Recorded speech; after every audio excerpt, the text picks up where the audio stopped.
This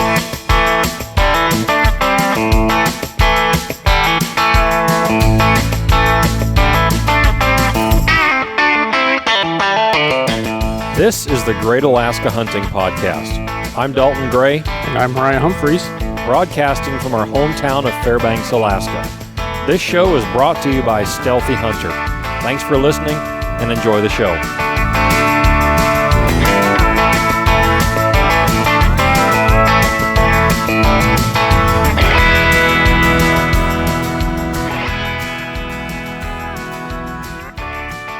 It always works with aircraft stuff, though. Yeah, I'm sure. Fog prevention. Yeah.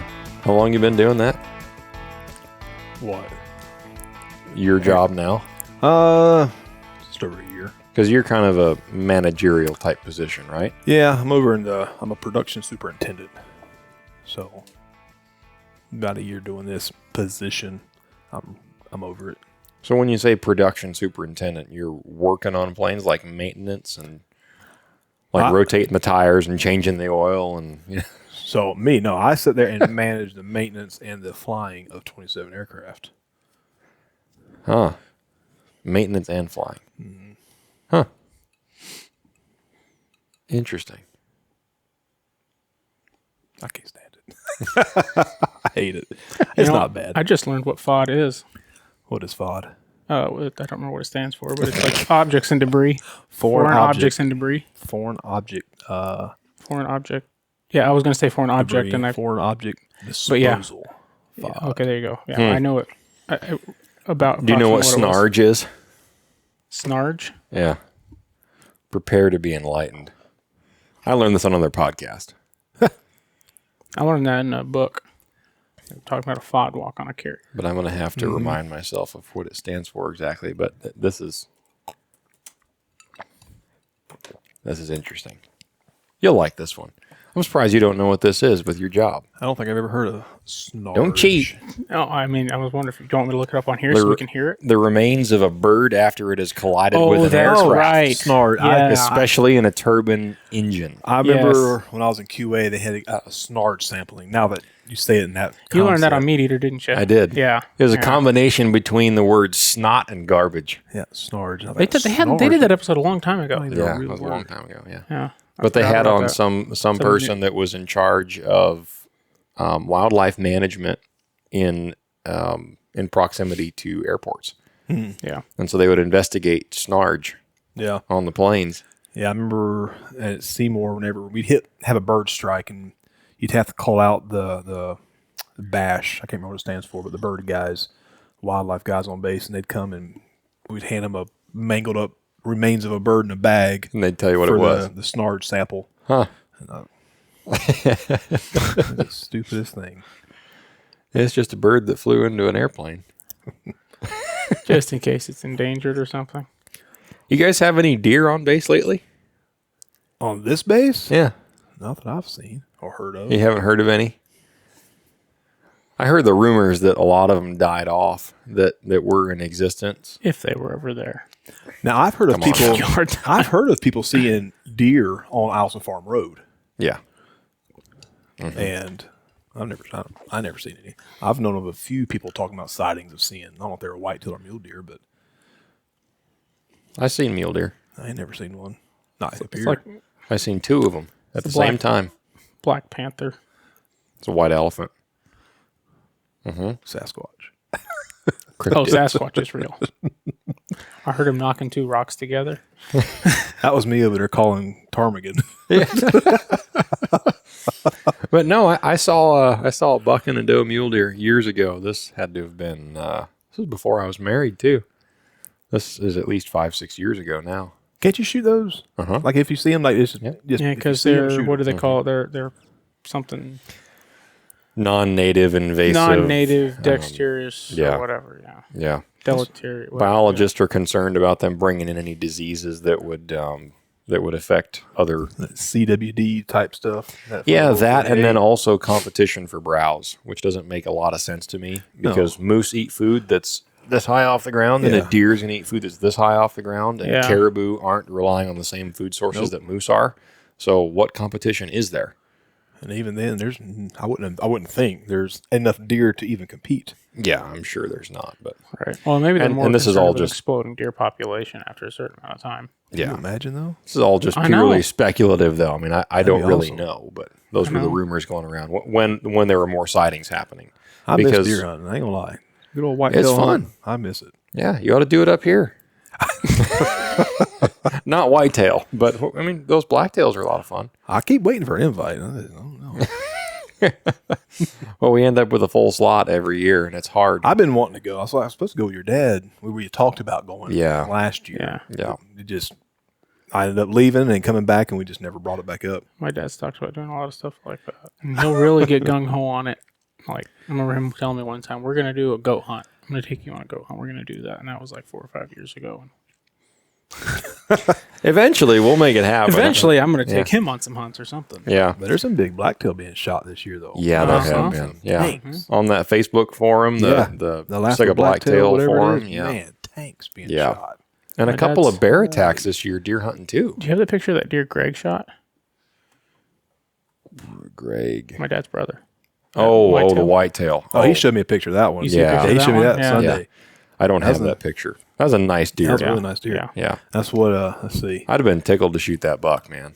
And then your dad showed me that. And I was like, man, it must be a year for brothers because my brother, he shot one where we grew up. I mean, for a North Carolina deer, that ain't no Wow. slouch with his bow. No, not at all. Wow. So you see that picture? Mm-hmm. I saw that. I was like, holy cow. Come on now. My brother's, he's bigger than I am. I'm not, I mean, I'm not huge, but he's got me by quite a few pounds. He dwarfs that deer just a little bit. It shrinks. it's still, Man. It's still a nice deer. Yeah. And then he gets that picture. And I was like, dude, where did the deer go? Like the antlers just completely Yeah. you changed. sure that's the same deer? That's the same deer. Wow. Just a Interesting. different. Huh. I mean, he definitely doesn't have any mass, but No, and the body, like I said, it's North Carolina whitetail. look- Body small. I mean, it's a lot bigger than the deer I shot in North Carolina. But then down the road from where he shot that Oh, my one, goodness. one of his buddy's kids shot that one. Holy smokes. That is a giant North Carolina whitetail. Wow. Look at how far around his fronts come. I mean, man. Huge. Wow. That's a tank. Yeah, it is. That's an Iowa, Missouri deer. Yeah, all day. that's where I'm just going to go with this is on the scale of whitetail states, where does North Carolina fall? Like, So North Carolina is getting their man, do I have that picture? their trophy quality percentage, you know? Uh, Because you hear a lot about like Iowa, Missouri, Ohio. they're getting Ohio, better. and So they, some like that deer. places. That deer was also shot around that same area on Fort Bragg. Interesting. Is where that deer, Fort Liberty now. Wow. Is where that deer was shot. So Was it shot that time of day too? probably. So, but Fort Bragg years ago, whenever I lived there, they started up what's that? The deer management program. I can't remember what it's called. Big nationally known deer management program. They started one in a high fenced area. Okay. They put up this big, large section of high fence and brought in out of state deer and had a breeding, what do you want to call it? Breeding does and then letting them go, putting them out into Fort Bragg. Okay. And that's where those caliber of deer started coming from. Because they brought in some giants and had them in there. White, I can't remember. I shouldn't remember the name of that program. But Quality Deer Management Association, QDMA. Oh, okay. Yeah, I've heard that acronym before. And so that was a big program. They had used that. And Acronym, abbreviation. they started, the deer population in that area, like around Fayetteville, started just bigger deer started showing up and people were killing giants. And now looking, and plus growing up, social media wasn't a thing. So I didn't see a lot of the big deer. Right. I'm sure there were big deer getting Yeah. shot, but you didn't see them. Yeah. But now all these Facebook different pages you can follow, man, there's some giant deer in North Carolina. How much of that do you think has to come from the does that they released? Because I've heard that a lot of a buck's genetic comes from the doe. Well, so for that area, I think it probably, because growing up in that area, the deer that we shot growing up, and like my dad shot since I was a baby, Just little old scrub rack, little Yeah. 4-6 points, 2 on one side and the crooked horn. Because on those one all and- looked relatively similar. Yeah. Well, you seen my little buck? That's a little Yeah. 6-point North Carolina buck that everybody, when I shot it, everybody's like, "Oh, that's a decent deer." But for that area, I thought the it was deer in that small, area but- are getting big, and I wouldn't. That program was so long ago. I'm sure some of those genetics are still around, but some of the places these deer are getting shot aren't close to that area. So I wouldn't think those genetics would carry that far over. But there's definitely some big ones. Interesting. Well, welcome back to the show, everybody. I'm Dalton, I'm Mo. joined this week by Brad Ivey. Hello, glad to be here. Thank you for having me. Yeah, thanks for coming on over. We appreciate it. You've got some good stories to tell from this year. We'll see. I've got a few good ones. We'll see what we can open up tonight. And a few stories from years past that I'm curious to kind of ask you a few questions about as well. Absolutely. But you're a military man. I I think folks have been able to figure that out here in the first couple of minutes anyway. Yeah. But you are in what branch? In Air Force, going on about 18 years now. Originally from North Carolina and moved up here. This is our second tour up here at Eielson Air Force Base up here, Fairbanks. And you were at Eielson what years prior? 2007 to 2013, our first tour. Is that an abnormally long tour? Yeah. So I extended up here originally. Most people come up with a 3 or 4 year tour. I came up out of training. Okay. And then, extended up here to So this was 13. first assignment was Eielson. Yep. Okay. Yep.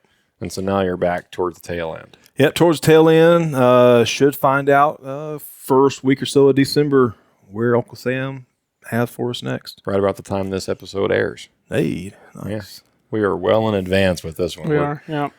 For anybody that hasn't figured that out, Mo and I are deer hunting right now. So these are well pre-recorded. And this will come out right about as we're wrapping up deer hunting. Right about that time. So, well, thanks for coming on the show, Brad. We're glad to have you. Anything interesting going on, Mo? Not much. Nothing exciting? It finally got cold here. Yeah, it did get cold. I mean, Fairbanks my finally got house hit chilly. 20 below. Your house hit 20 below? Yeah. Like- at my house. Oh, at your house. man. I was going to say, well, you got a lot of work to do then. Yeah. I hit about 20 below and just plugging the truck in now and Yeah. riding that cold diesel to work every morning. I finally got my truck fixed. Oh, did you? Yeah. Oh, yeah, that's right. Yeah, well, half of it's fixed. So that it still has the goofy noise on start when it hasn't been plugged in and it's been single digits or colder. It'll still do a weird noise on startup. If I plug it in, it doesn't do it, which is odd. The mechanic can't quite figure it out yet. I'm going to leave it with him when we leave town to go hunting here in a little while. But the issue of it having that weird metallic tick noise when it's in, I keep calling it slack gear, because if it's in like an overdrive gear and you go to apply a little bit of gas, before it downshifts, it's like it has to think about it, and there was a grinding noise. And then it would downshift, and then it would go. So there's a variable valve sensor on each side of that engine, and they replaced one of them, and it's completely gone. That ticking noise is gone. It's way more responsive to the throttle. Your truck's identifying as a Chevy now? I mean, It's in this running day and good. age, Yeah. you never know. He's got a point. Or a Toyota. Yeah. I was joking with the mechanic. I said, I should have just bought another Toyota because that's what I had before. Man, you can't kill those. Well, I just about killed my last one, I guess. It was the truck that I wanted to have for a long time. It ended up. I've heard a lot of those new ones are having a lot of issues. Yeah, I've heard the same thing. But, my one of my relatives has the same year Tundra that I had before, and he'd been having all kinds of issues with it now. But it's at over a quarter Is that million electrical miles. or? It was what he thought was a starter at first, and ended up being something else, and he had to tear off the top end of the engine to get to it. Telling me all about all the Interesting. And then he endeavors. put it back together, and a wire got pinched, Oh, and so it fun. would run and then shut off, and it. So now he has it. I think he's got it totally fixed now, but that's a little bit more understandable for a 250,000-mile truck, though. So I was going to mention that, you mentioned yours making a weird noise on startup. You should hear my truck, Yeah, my 5906 Cummins. on startup in the cold, plugged in or not. Does it sound like dry metal grinding against each other? No. That's what mine sounds like. No, if it's I don't not quite plug it that in. bad, but the noises it makes and the sounds Yeah. of the first few seconds of running are always Dry. no, not dry. It just it sounds cold. Yeah. But Yeah, well, I mean, any vehicle, no matter what it is, at 40 below is going to make noises that you don't recognize. or 20 below. Yeah, sometimes 20 below. It's got 210,000 on it now. Your Dodge does? Yeah. Still kicking. Oh yeah, that's great. Time to swap that out for a Chevy. I have a Chevy. I'm not driving it right now for certain reasons. It needs work. So You think you're about done in the military then after this next stint, you said? we'll see what happens. Yeah, I think I got about 2 years left. We'll see what the next assignment, how that plays out for us. If we are enjoying where we're at and what we're doing, and the good Lord wills it, we might stay a little longer. Mm-hmm. But to have that power and ability to say, I don't like y'all anymore, I'm done. I'm ready to have that ability. So, Well, barring some we'll new see. leadership. Or I say barring, but depending on what happens with some new leadership, you might want it to, you think that might change your mind? I don't know. Okay. I I don't just know. curious. Because a lot of that stuff usually, like with leadership of the country, it doesn't really affect us. Like big decisions will, whether we go to war with a country or not. Yeah. But the day in, day out, that just comes from our senior local leadership, where it's just the bureaucracy and just the trying to work with them and the headaches. And There's a lot of talk of getting rid of a lot of the bureaucracy and cleaning a lot of that well, up. even that's still way above where. I just mean with a lot of the specifically the DEI stuff. They're pushing to get rid of all that. Well, I'm just going to sit over here. You are still currently employed, so we're not going to push that topic too much. All right. Yeah, we probably Sorry, should avoid that. Well, interesting. Well, obviously, we appreciate your serving our country for 18 years to date anyway. I've enjoyed it. I've been around the world and some, seen a lot of things, done a lot of things to people that deserved bad things to be done to them.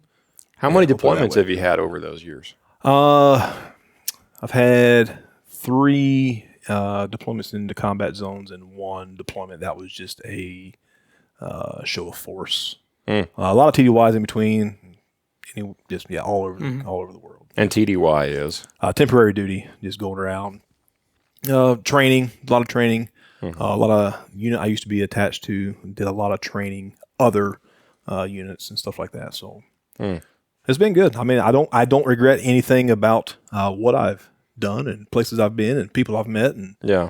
But you can definitely tell after doing it for 18 years, I'm ready for something else. I'm ready for the next chapter.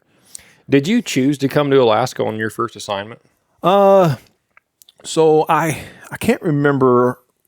I didn't have an assignment to Eielson to begin with. I remember, I want to say it was, I can't remember. It was somewhere else down in the lower 48 with my original assignment, and somebody else had an assignment to Eielson.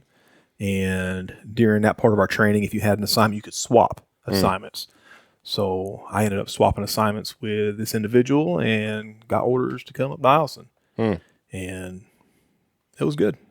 A lot of good things came from it. And a few trials and struggles that come with being newly married. And I was going to ask how long you've been married when you got stationed up at Eielson for the first time. My wife and I, so I joined the Air Force in March 2007.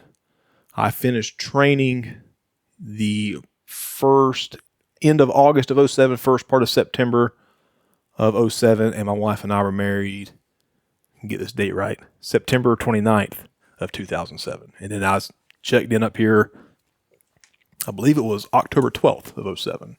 Wow. So, and then she followed me a week later coming up. Wow. Eventful year. 07. Yeah. Huh. Wow, that's a whirlwind. And so from that first trip, obviously you kind of grew up hunting and enjoying being outside. And that was kind of in your blood. Yeah. I was born and raised hunting. My dad, my whole family, they're all in the outdoors. My mom, not so much a hunter, but she loves just to be outside. She loves fishing. Now that me and my younger brother are out of the house and My dad and mom will go to the beach, take the boat down, and camp out on little islands there off of North Carolina and fish and enjoy time with each other. And I grew up hunting, fishing all around central North Carolina, and my dad was a big bow hunter, and that's what I primarily do now. I don't carry a rifle into the woods too very often. But yeah, he got me into bow hunting, and that's just the route that I've stuck with, and that's my passion. And so getting up here, you did some hunting then on that first tour over, was that 6 years that you were here the first time? 6 years. So 6 year stint. Yep, 6 years. Did probably a little too much hunting, if that's a thing. Yeah. It lot of learning. I didn't really have any mentors, I guess you can call them nowadays, for hunting up here in Alaska. It was kind of a lot of trial by error. Yeah. Learning. There was a few people that kind of had been up here before and had shown me the ropes of the haul road a little bit. We went up there. That was my first hunting trip, was going up the haul road. Just bow hunting caribou. Bow hunting caribou. Yeah. Shot my first caribou just north of Adigan Pass. It was a springtime hunt. Cold, windy. But that got me hooked. That's still by far my favorite trip to do every year is. Oh, is it really? The haul road. Yeah. It's not what I remember it being. It's not what it was back in 2000. Back in the old days. Back in the old days. Because back then, like, YouTube wasn't a big thing, so a lot of out-of-staters really didn't know of the haul road. But back when U-Haul wasn't out of rental trucks. Yeah. Man, you go up there now, and it's either a U-Haul van or a U-Haul pickup truck up there, and you talk to the guys, and they're from Michigan, Tennessee, Texas. Yeah. And my son and I went up there this past September, and we seen a few people from I think Pennsylvania. We talked to a guy from Pennsylvania up there, and like, I came back. What are y'all doing? I came back a while back. I was on a running back from up north from something else I was doing. I wasn't hunting, but with another guy, and there was hunters everywhere. Yeah. Stopped in there, a cold foot. There's guys decked out in their Kuiu and everything else. And a couple guys actually shot some decent caribou. And that's the thing, though. Like, you see a lot of these out-of-staters, and they've watched the videos from other out-of-staters and YouTuber guys coming up and hunting and stuff, and that's all well and good. I encourage them, go out there and enjoy it. Yeah. But one guy gets lucky chasing after a caribou, and then everybody else tries to chase, and it ends up being comical, or they just forget about the ethics of hunting. Yeah. And when they see another truck that's been sitting there for 2 hours watching this herd or group of caribou trying to figure out which direction they're going so they can plan their stalk, and then these guys pull up and then they just march out across the tundra, and it's like, I went up there with my dad. I remember the first time going up there after caribou, and we didn't get anything, but there being not a lot of outer-staters at the time, and there was a pervasive ethics. Like, there might be 5 trucks watching one guy stalk a caribou, because that's the only caribou you could see, but nobody was out there. Nobody's going to chase. Until the caribou took off that way, and then somebody's going, all right, well, it's my turn. But... Interesting. How early on did you get into bear baiting? So we started bear baiting in 2008, that first spring. Oh, just right off the bat then. Yeah, I went out and had one guy that he had bear baited a few times and kind of showed us the ropes a little bit. We ended up going down off the highway somewhere, picking a random spot on a map and hiking in whatever distance we had to hike in to be legal off the road, and setting up a bait, and ended up having bears come in. And bears, one bear, and ended up killing my first bear that spring. That was a good hunt. Learned a lot. If you're going to set up a bear bait and it's downhill the whole way, you have to come back. If you kill a bear, uphill the whole way. And this particular hunt, we went in there and we had set up a bait, and the guy, looking back now, the guy that was showing us how to bait, he's just like anybody, other military guy coming up here, just kind of, you're winging it. You're not really having the mentor, the training, or there's somebody showing you how. So we went down there for what all we knew to do is put a barrel out and some dog food and some grease and put a bait out. Yeah. And we hung some tree stands. And I remember the first time, or right around one of the first few times we went and checked the bait. This was back, we had trail cameras, but it was a trail camera you had to put film in. Yeah. So I couldn't take my camera to go and read a memory card. So we swapped film canisters out and put a new canister in, and went to Walmart and went to the 1 hour photo and got the pictures developed, and sitting there flipping through all the pictures and picture of squirrel. Well, that's a big squirrel. Oh, that's a bear. So yeah, we knew we had a bear at least coming in. So that one of those next few times we went back out there, me and my buddy Pete, we went in, checked the bait, and on the way in, we got right up to the bait and had scared a bear off of it. And we scared the bear off, and me growing up in North Carolina, I never had seen a bear other than in the zoo. So Pete had shot his first bear the year prior, hunting down off the river somewhere. And so he had killed a bear, but both of us walked in, no sidearms, no guns. I just had my bow, and he had a backpack with food and cameras and that kind of stuff and scent stuff. So we're refreshing up the bait, pouring some more grease out. We had also learned about a bear crack burn. Oh, yeah. And I think I can't remember where we had learned. I think it was the only other person I've actually heard talk about it, I think is Cameron Haynes. He talks about doing bear crack. And I think that's where I had gotten it from, watching videos or something of him doing some stuff. So we were sitting there trying to burn some marshmallows and some syrup in a little pot, and just in our minds, we had scared a bear off when we walked in, so that bear's somewhere. Yeah. So we're trying to hurry up, and we end up getting up in the stand. We're sitting probably an hour and a half or so, and then this bear, we're both of us in the same tree.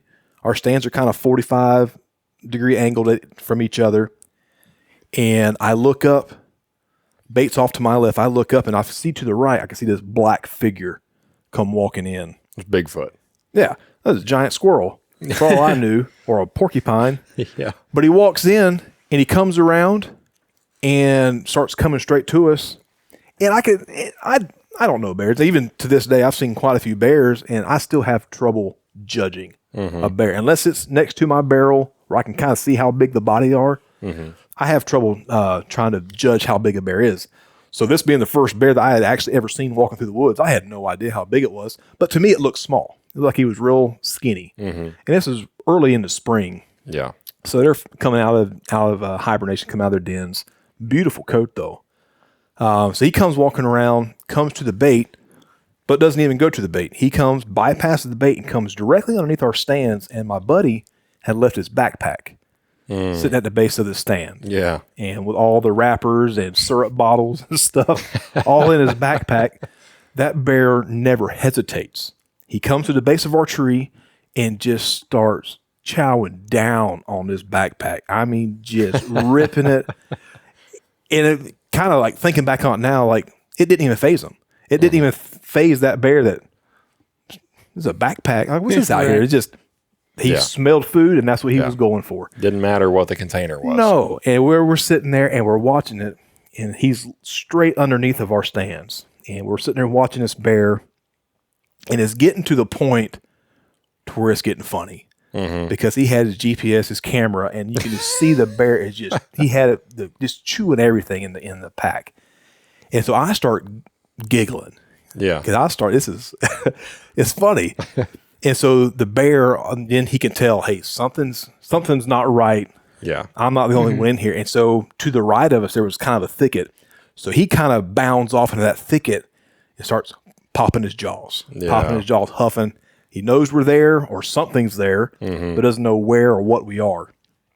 So he's over in the brush to our right, popping his jaws and stuff, and then comes back and goes straight to that backpack like it was like it was a big chocolate cake, and just goes to town even harder this time than he did the previous. And by that point, I lose it. I am starting to laugh. Yeah. And that bear, in an instant, sits down, looks up in that tree, and is like, gotcha. And within blink of an eye, he was a foot underneath our tree, climbed up there, popping his jaws, sitting there huffing, and just, again, first encounter with a bear. So he had climbed up your stand tree. He was up up in the same tree we are in. Yeah. A foot underneath my buddy's stand, sitting there popping his jaws. And then my buddy Pete's looking at him. No, bear, no. Like talking to him like he's a dog. Sitting there yelling at him. And then Pete's like, if he comes up anymore, Pete was going to jump to the next tree. And jump out of our tree. And we sat there. None of us had any sidearms. And we're watching this bear. And the bear ends up climbing back down the tree. And I had my bow in my hand and I shot him at about 5 yards. And he ran maybe 10 yards and died the full sprint. Did he do the chicken for you? He didn't do nothing. He didn't do no death moan, nothing. It was shooting a fixed blade broadhead. Yeah, well, that's why right there. Yeah, them fixed blades, that'll kill them quick, man. Shooting a whole, probably, what was it? It was Muzzy MX3s I used to shoot back in the day. Oh, yeah. And shot right through the top right side of his back and came out under his opposite shoulder on his armpit. And he went 10 yards full sprint and just one of the few animals I've ever seen run and fall and did not move. That's interesting that you say that because the last few that I shot with my bow, well, I guess not the one this year. Right. That's a different story. We might get to that later. But a good one. Yeah, that might be worth telling later on. But no, the couple before that, I shot with my bow, and I was shooting those 3-blade G5 M3s, and then before that, it was the Montec. So they're like the same broadhead, basically, the same cutting surface area, I believe, and I think they're the same diameter as well, but just 125 grain standard 3-blade head. And the last few that I'd shot prior to this year's with my bow, they had seemingly died like on the run, full speed, like you'd find them in the woods, and they were upside down with one foot caught kind of halfway between two trees that they'd tried to run past, and they, blacked out because they'd lost blood pressure and they were going unconscious, and they blacked out, but they were still on a full speed dead run, and they get just caught up, and then you walk in there and you find them and they're just hung up on something, and it's like they died mid stride on a full run.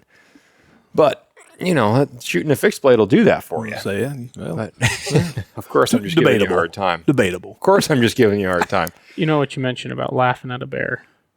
You and me had a buddy. I was thinking of that same story. When we were quite young. And we were in a tree stand, a big platform stand with some camo netting around it. And we were sitting there. Me, Dalton, and another friend of ours were sitting there. And it's not a big bear, not a big bear at all. Had come in and had started scratching its butt on a root, right? Yeah, kind of on its hind legs, just sitting there like a dog would sit almost, but with his front paws in the air and just shaking its butt back and forth on this root. Yeah. And our buddy just starts laughing. He can't not laugh. Just, shut up, man. And then, of course, it triggers me laughing. Yeah. And so I'm not happy with either one of them. But, anyway, because I'm shooting, right? I've got a bow. I'm the one that's shooting. And next thing we know, what do you think that bear did? Spotted you. He came over and came up the tree. Yeah, they'll came do up that the tree and climbed right up the tree and looked at. Like he wasn't popping his teeth or anything. He just climbed up the tree and looked at our buddy who was closest to him. So I was in the middle. Mo was on the far left, and it was Mo's shot. So I didn't really care if we spooked it because we were laughing. It wasn't really my dog in the fight. And then our other buddy was on the far right side. He's of the the tree. one that really got loud. And he was kind of out of control at one point. And I was looking at him going, okay, it's funny, but let's just try to pipe down a little bit. But the funny thing is that our third friend that was there, he was sitting on the right side of the platform, which was where the best access to get up into the stand was. Oh, yeah. When the bear climbed up the tree, he climbed up right behind him, and we were all sitting in metal folding chairs with about that much padding on them. Biggest mistake ever to use that in a tree stand. It's horrible. But that bear comes up and puts its chin on the plywood underneath his chair. So like his snout is underneath that metal chair. And of course, this was actually my first time in a bear bait having a bear show up. Yeah. Mo and I'd been baiting together all spring and hadn't had any luck. Huh. So I was armed with the great and powerful. It was a single action 44 mag pistol. That's right, an old Black Hawk. And so I'm sitting there thinking, this is not good. There's a bear in our tree now. Like it went from funny to me going, I don't know what I do now. Do I have to shoot this thing? And it's just sitting there with its one foot's on the spruce tree, other foot is on the platform, Right. chin on the platform, right underneath, looking at our buddy like right there.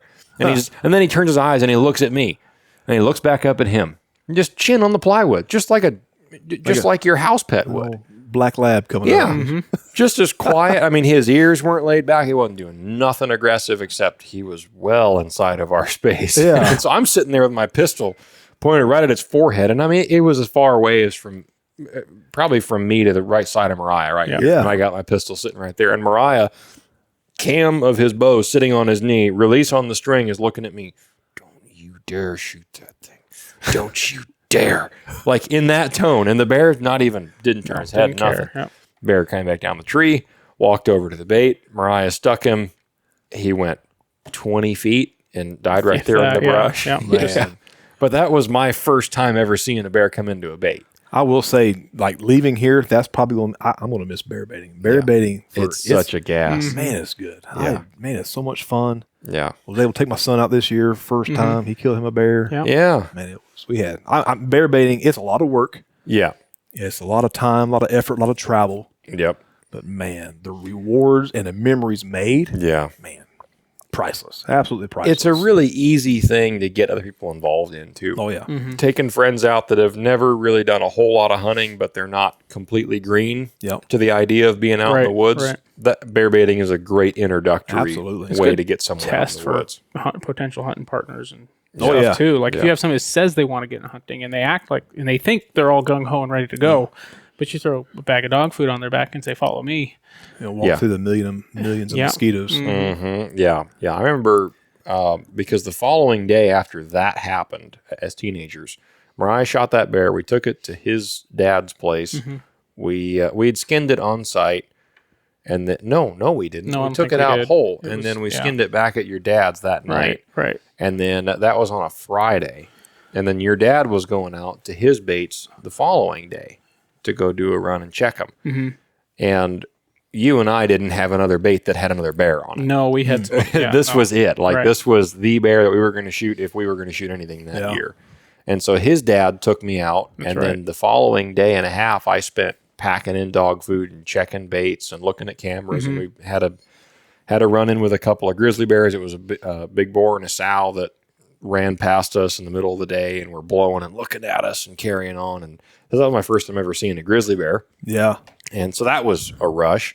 And then that night, so it was the night after he shot his first bear with a bow. Right. And I shot my first bear with anything that next night. And I shot it with my recurve, which is also a muzzy broadhead that I shot that one with. It was the old Phantom. The Phantom. It was the big 2-blade with 2 little bleeders Nice. on the sides. It was Old Fred Eichler special. old Fred Eichler special. Yeah, I grew up watching Fred Eichler. Oh off yeah, I and love on, that yeah. dude. My dad would always watch him and go, "This guy is a nut. He's jumping up and Oh, he's down and charismatic for screaming. sure. And, I Absolutely. just shot a grizzly bear." Dude. You know, But you can't deny it. I think that bear I shot Killed a lot of a stuff. Muzzy Yeah. Phantom too. You did. Yeah, it was. It was because the one I shot after that I think was Yeah. like a slick trick or something. But yeah, Yeah. that was Muzzy Phantom with the aluminum arrow, probably about the same size and setup as you Yeah. have on your recurve for Yeah, arrows. I think I was shooting a 53-pound at that time Bob Lee recurve that I've been shooting since I was a young teenager. Yeah. Yeah, that bow shot great. My dad still got it at the house. shooting a Hoyt Ultra Tech. That was the old one? That was the one I was shooting then. Yeah. Yeah, he was still shooting Easton Camo Hunter aluminum arrows Yep. too. Yeah. I've since switched to shooting full metal jackets with trad vanes out of my recurve now. I got a Black Widow that I got probably the next year after I'd shot Yeah, I that remember you first wanted to bear. get. Yeah. Because my dream was always to have, like when I was done growing, get out of high school and I wanted to save up some money and buy a Black Widow recurve. So I graduated high school the following year and I bought my Black Widow. And it's a 61 pound, I think, at my draw length. And so I shot those Easton Camo Hunter aluminum, I don't even know what diameter shaft they are, but they were a pretty large arrow. Yeah. But I had shot those all my life, growing up shooting longbow and recurve. And I finally switched just a couple of years ago. I finally got talked into at Screaming Eagle. They finally talked me into, I think it was Andrew. He said, you need to shoot a full metal jacket. Like, they'll fly like a lawn dart compared to these stupid things. Yeah. And he was right. And trad vanes on them so that the fletchings don't get wet and soak up water, and then you get weird flight, which I was always just used to. Yeah. Like, when I went out with a bow, hunting with traditional feathers for fletchings, you had to have a little garbage sack, like a little grocery sack, over your fletchings. Yeah. And that was just how it was. We used to put some waterproofing powder on them and put them in there and kind of keep the water off of them. But even then, I didn't grow up shooting traditional. I grew up shooting compound, but grew up shooting aluminum arrows, Easton 2312s. Yeah. Were the ones that we would shoot, and with big 6-inch feathers on them. Oh, you had 6-inch feathers. Wow. And you'd shoot, and if they were wet, like walking through grass or raining, just a big puff of moisture coming off of them. And you had that, and you had your little cat whisker silencers on the strings. And just a big watery mess. But tried to put that powder on there. I don't know if it did anything or not. But it never seemed to work real well for me, because when we came back to the States when I was a kid, I tried that, and I got a hold of some, and I don't know. I could have been doing it completely wrong. Same, but I don't know. I don't know anything about any of that. I went to the trad vanes because I shoot off the shelf with my recurve, and so you don't want that stiff normal vane that'll cause it to kick it off of that shelf. And so they're a real soft vane, and they fly awesome, and they shoot as good as, the bow will shoot far better than I ever will. I don't practice enough with my recurve anymore, although I should shoot one with my recurve next year. That'd be cool for you to especially at that bait that we hunted this spring. That'd be an easy one. It's close enough. Well, so you went sheep hunting. Yeah. That's kind of what we were wanting to talk about here anyway. Yeah. Been sheep hunting 3 times. I was going to ask if it was your second or third time. I couldn't remember. This was the 3rd time going. Still haven't killed a sheep. This was the first time we've gone, and I've actually been able to put in the miles, put in the days. It was just the sheep didn't want to cooperate this time. Yeah, I just didn't see the numbers or didn't see the sheep we were hoping to see at all. But yeah, the first time I went sheep hunting, I was up in the Brooks Range. We did a walk-in hunt. The guy I was with broke down on me on the first big major saddle we had to cross, which I walked across that same saddle this past trip, and it didn't seem near as big. Yeah. Like, I remember it being way steeper and way taller. We found that on the way out on the backside of that ridge. That saddle was steep.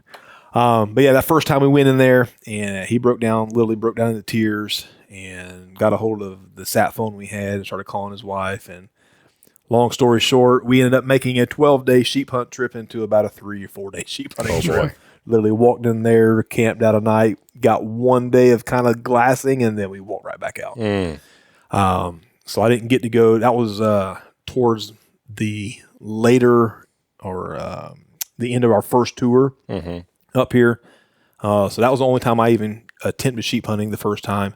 Coming back up now, we came back up in 2021 for this second tour up here, and I drew the Delta tag a couple years ago. That's right. I forgot about that. And I went in the Delta, and it had rained a ton, and got back into where I was hoping to cross this river, and I was solo on this trip, and I'm glad I was, because if I had been with somebody, I would have probably tried to have crossed that river and could end up losing all my gear or end up back in Delta getting washed out, because that river was moving.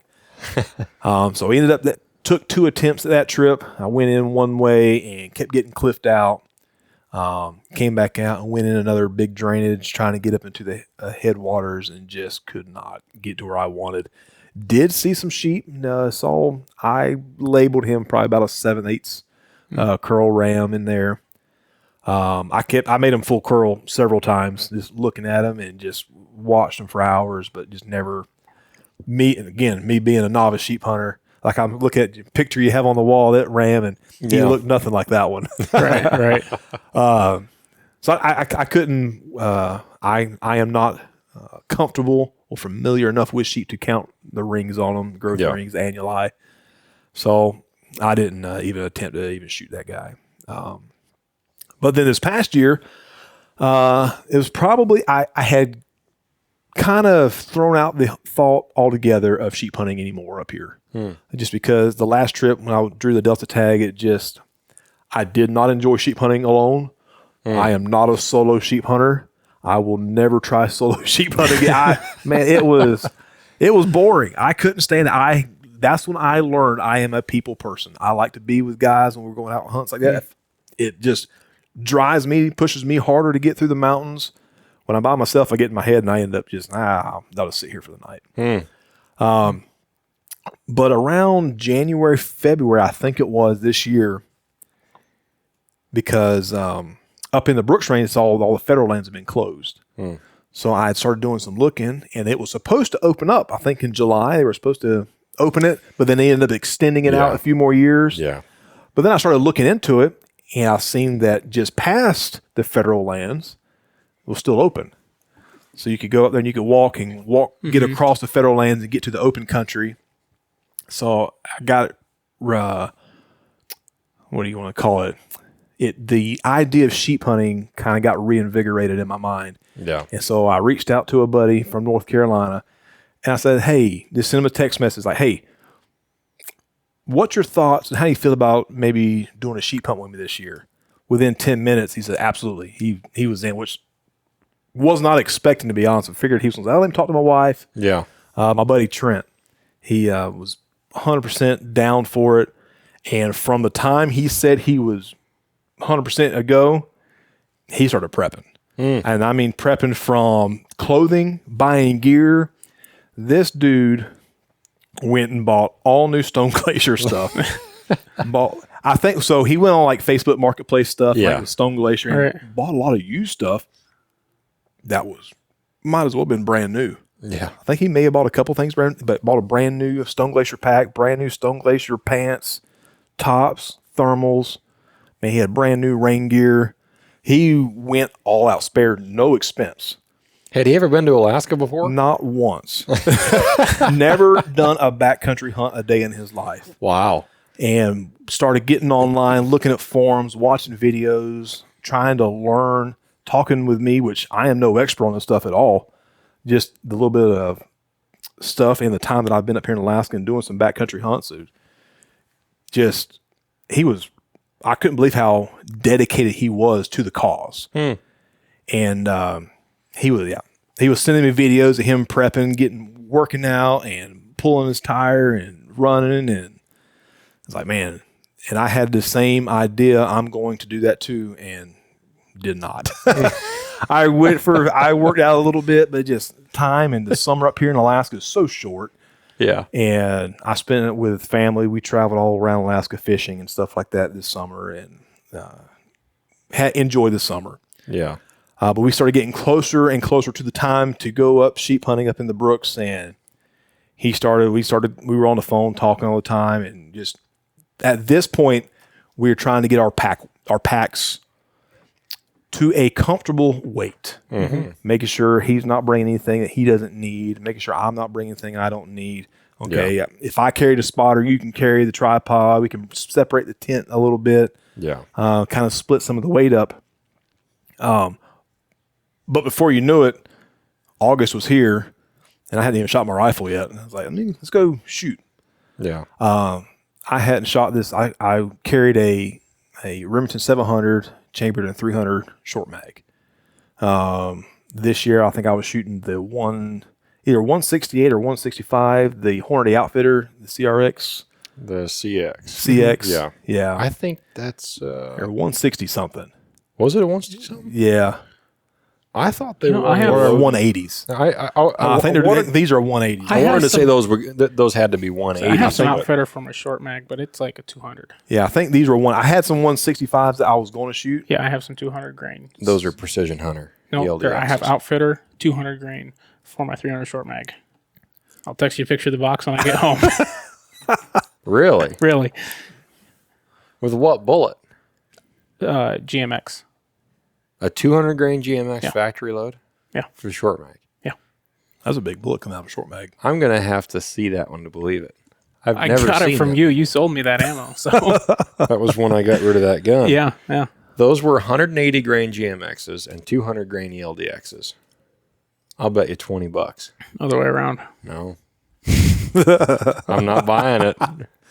$20, baby.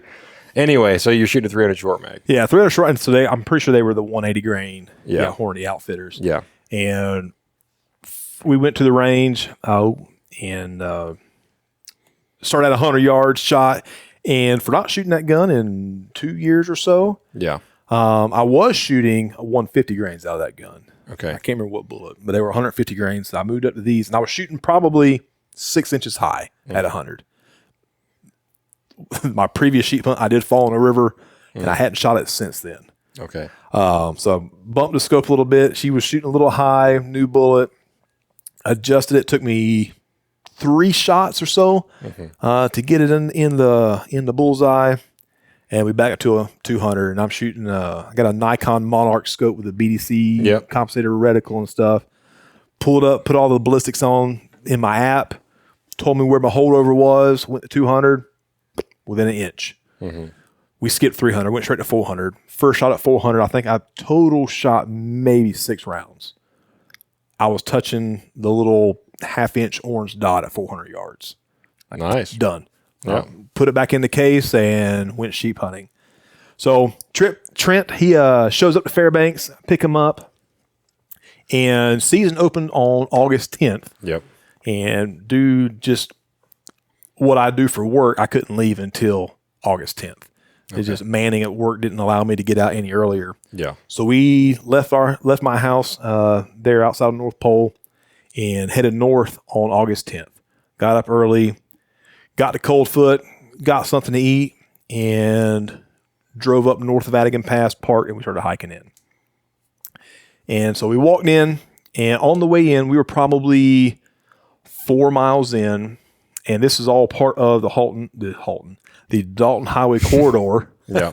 You got to be 5 miles off the road each side to shoot a gun. Yeah. And that area that is inside that corridor is also federal lands in that area, which is already closed for sheep hunting.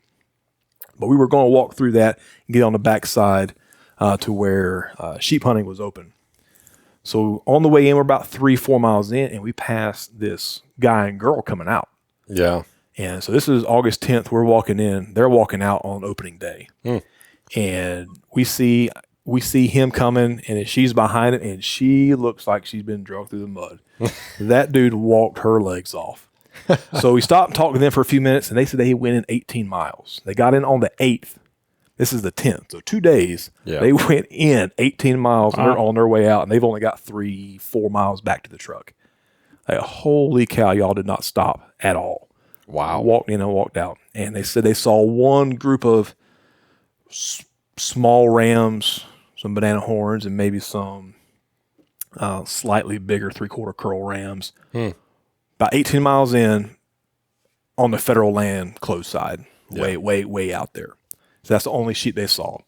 And they said they saw the rest of Fairbanks out there as well. I was like, man, because there were a couple trucks parked south of Adigan. And there were a couple trucks parked north of Adigan, which, to be honest, I wasn't expecting to see any of that. The last time I was in there was 2013. So we didn't see a soul except for an airplane out last time I was there. So we saw that guy and girl. We parted ways, talked for a little bit, and kept on heading in. And I'm not a huge guy, but I'm 220, 230 pounds. I'm built for endurance and distance. And I didn't train anything for hills. I carried a little bit of a pack this summer, getting in preparation for it. I didn't do near what Trent was doing. Trent had told me his whole thing was he didn't want to be the reason to sheep hunt that we quit. So he was not going to be that guy. That's a good attitude to have. So he I wouldn't say over prepared. He prepared to come up here. So we head on in, and that first big saddle you have to crawl up and over, which is where my buddy broke down on the trip, my first sheep hunting trip, same area. My quads locked up. Every step I would take, I couldn't bend my leg. They just locked up on me. And I had never had that happen before. I've carried heavy weights, carrying bears out of bear baits and through, but I don't know what it was. So I told Trent, that dude, I cannot crawl up and over that mountain tonight. It was getting late, getting darker. The weather was nice when we started, but the deeper we got in and the higher elevation we got, it started getting a little more windy. Snow had started falling a little bit. So I told him, I was like, hey, let's find us a flat-ish spot somewhere. And it's like, we'll just camp here tonight. Yeah. So that's what we did. We camped at the base of the saddle. And we still had from where we camped probably about half mile to 3/4 mile to get up and over the saddle. And in that time, you're probably gaining 1,500 feet in elevation. Yeah. So we camped that night, woke up next morning, there was a good dusting of snow all over the ground, got up, and I felt fine. Yeah. Like the tightness in the legs went away, never came back anymore that trip. I think it was dehydration or just a sudden shock into activity. I think it was just a sudden shock. The body's just like, whoa, dude, what are you doing to me? Yeah. Because you got a long drive, you're sitting for a long time. Yeah. Yeah. So didn't have any more issues as far as body functions. Yeah. The rest of the trip. So we got up next morning, we hit the saddle and we start climbing the saddle and we get up there and it's no easy climb. It's pretty steep and we trug up it and we get to the top and it did not look like what I remembered. We get to the top and you can't see over the saddle. It was literally just a straight drop off. And I was like, dude, I do not remember this at all because looking at it, you're on top and you're looking down this big valley and it's about 2.5 miles to get out into the main drainage. And you can see kind of down this valley and you're looking out and it's just a sheer, almost looks like sheer drop off right at our feet. I'm like, dude, we got to come back up this thing. Yeah. Like in my mind, we're going to have to come back up this thing with a sheep Yeah. coming out heavy. Yeah. But it was all nice shale. Going out was easy, kind of like slalom ski going down for the first several hundred yards. We get out and we start walking, and it takes us way longer to get out of that because just the rocks and the way the river was the creek was moving. Took us a lot longer than I was expecting us to get out. But we make it out and we go down the drainage, and once you get out, everything opens up. You can see for miles. You can see every mountain, and there's this one section where two big drainages meet, and that's where I wanted to camp so we can go up that drainage, we can look down the main valley, we can look back up where we came from, and a vantage point everywhere, all the way 360 degrees around us. Yeah. So we get in there for the first night, and we get the tent set up, and beautiful evening. It's cool, but it's not cold, no bugs. And it's just beautiful. That's such a plus, not having any bugs up there. So I'm in my Crocs. Yeah. My boots are off. We got the tent. So I'm in my Crocs, just kind of chilling. And when we were talking to the couple that we met, they had said that they had seen an outfitter out there with horses. So I'm sitting there. We got the camp set up. I'm in my Crocs.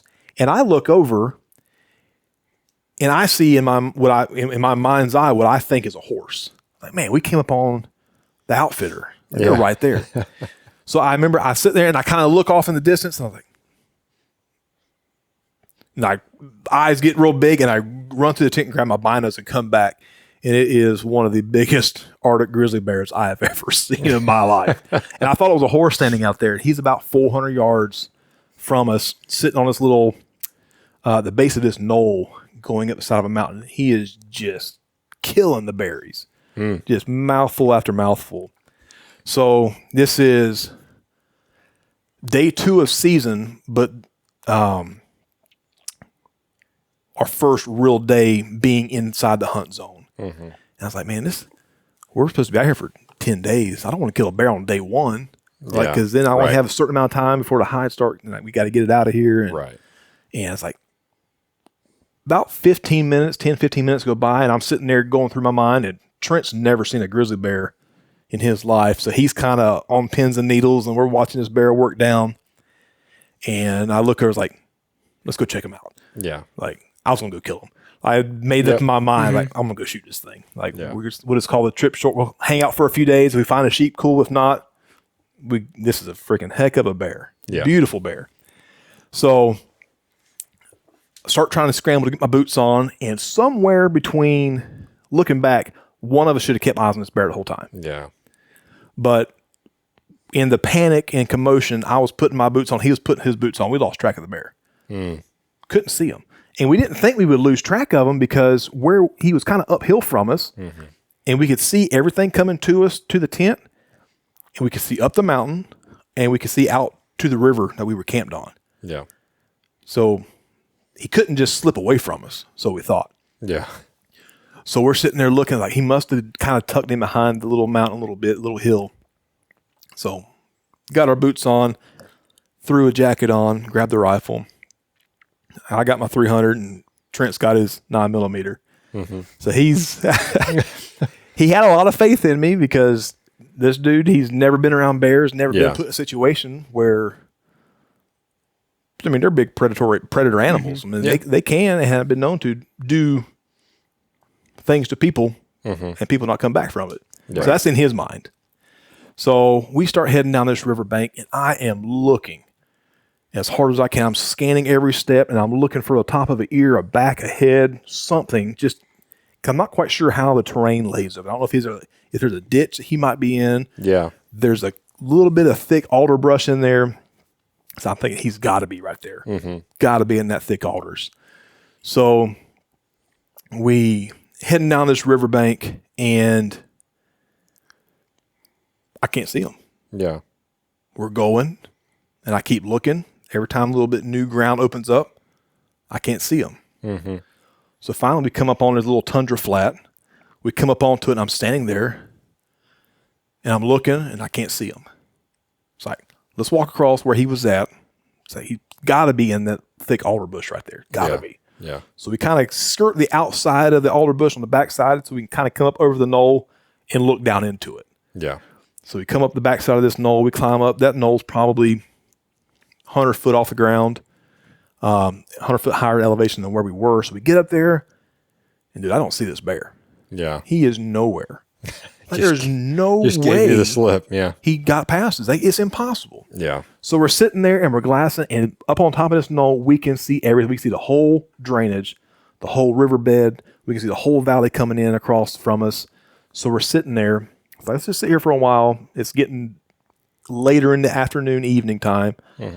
Sun's kind of going down behind the mountains. I said, let's just chill. Let's just see. He's got to be here somewhere. Yeah. So we're sitting there probably about 15 minutes, all the way across the river, all the way, probably 3/4 of a mile. I see him. He comes this big open area. He comes out of the alder bush and walks across from right to left. Like, dude, there he is. Like, that's him. He had somehow, at one point, we had to be within 100 yards of each other, just past each other on that riverbed somewhere in that, with all the thick brush. And he went across the river, and we turned and went up to where he was at. He gave us a slip. So we watched him. He was across the river. So we came back down. He was heading towards our camp. Like, dude, let's go cut him off at camp. We'll shoot him from the tent. So we went down, and he stayed across the river and kind of fed up the mountainside a little bit, just eating berries the whole time. The wind was in our favor, blowing straight into our face. He never knew we were there.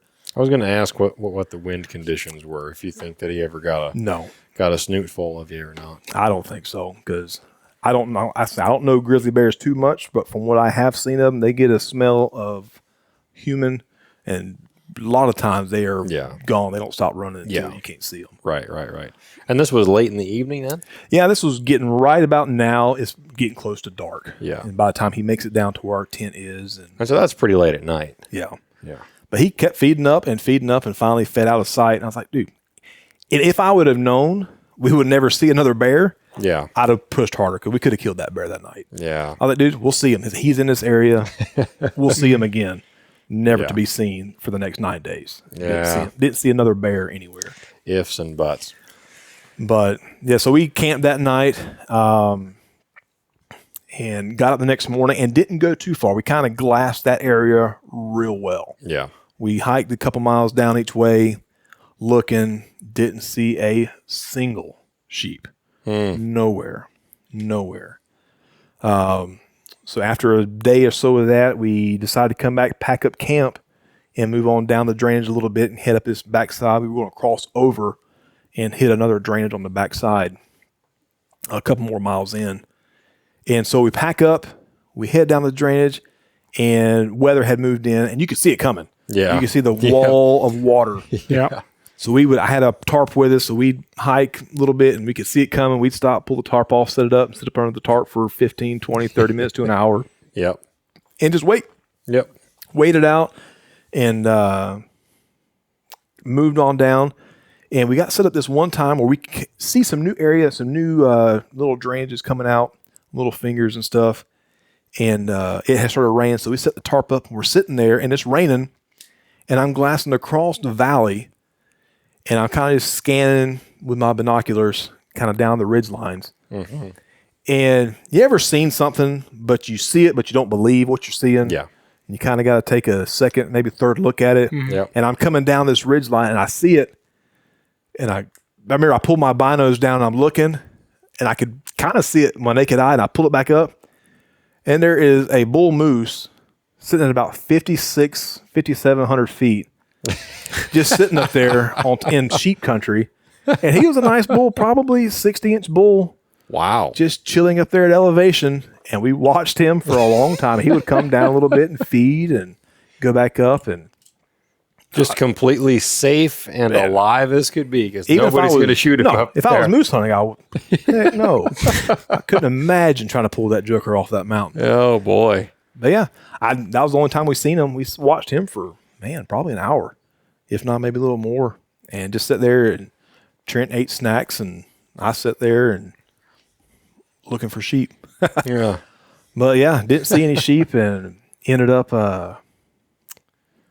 that night we ended up going back to camp, to our main camp, and spent the night there, and then decided, let's pack up, and we need to make a big move. Mm-hmm. And so we ended up going up this one drainage, and we get way back in there, and we get to almost where we're going to cross up and over. Mm-hmm. And we had gotten cliffed out in the area we were going. Just not real big cliffs, just big, like 20, 30 foot, just sheer drop offs. Yeah. So we were going to come out and around and go up over top of them. Mm-hmm. And we started coming back down where we had just walked through, maybe just a few hundred yards, and we look up, and probably 200 yards from us, there's about a banana horn ram just sitting there. Yeah.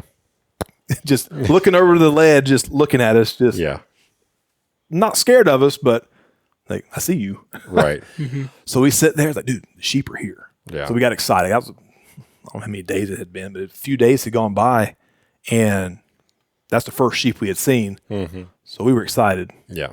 And that was the first doll sheep that Trent had ever seen. So we're sitting there, and I was like, let's just camp here tonight. Like, there's obviously sheep in the area. Yeah. That got to be more than that one. So we just stayed there that night, and I got videos of Trent. Trent's a construction worker by trade. Mm-hmm. So everything, you walk into a building, and he'll notice what construction workers notice, and how buildings are put together and how things are fit. So he's got made him a trowel out of a big old flat rock, and he's down there just grading off our tent site. And I thought, I got a big kick out of it. Just sitting there and watching, like, man, you can't take the construction worker out of anybody. And he is smoothing it out, and like, really good concrete finish work. So we're sitting there, and we got the tent set up that night, and Trent says, I can't remember exactly what he says, but it was something about he thought he saw a bear. Mm.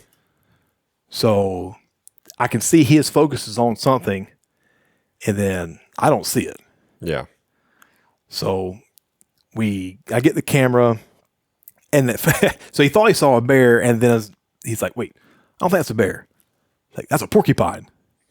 So we just had a story in the last episode about this. And he was maybe 20, 30 yards from me. In Trent's mind, he thought it was a black bear coming up over the hill at us. Yeah. So we take off running after this thing, and I get my phone out, and we chase this porcupine down.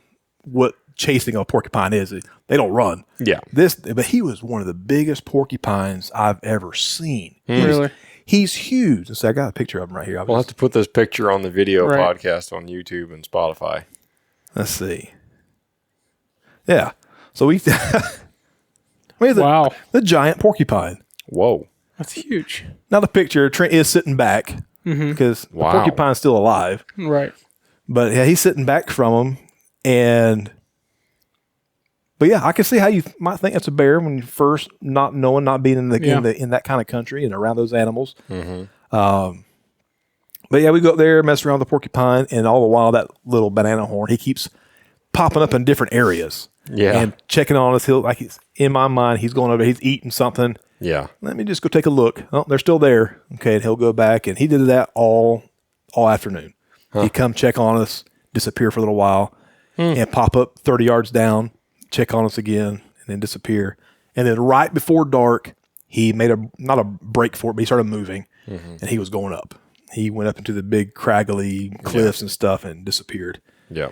And so the next morning, we got some sleep that night. The next morning, I wanted to go up and follow where he went. I was like, let's get up high. Let's get and looking at Onyx, we could see this ridge line where it ran. It's like, dude, if we can get on top of that ridge, we can see this drainage, and we can look right over the backside and see just more country. Yeah.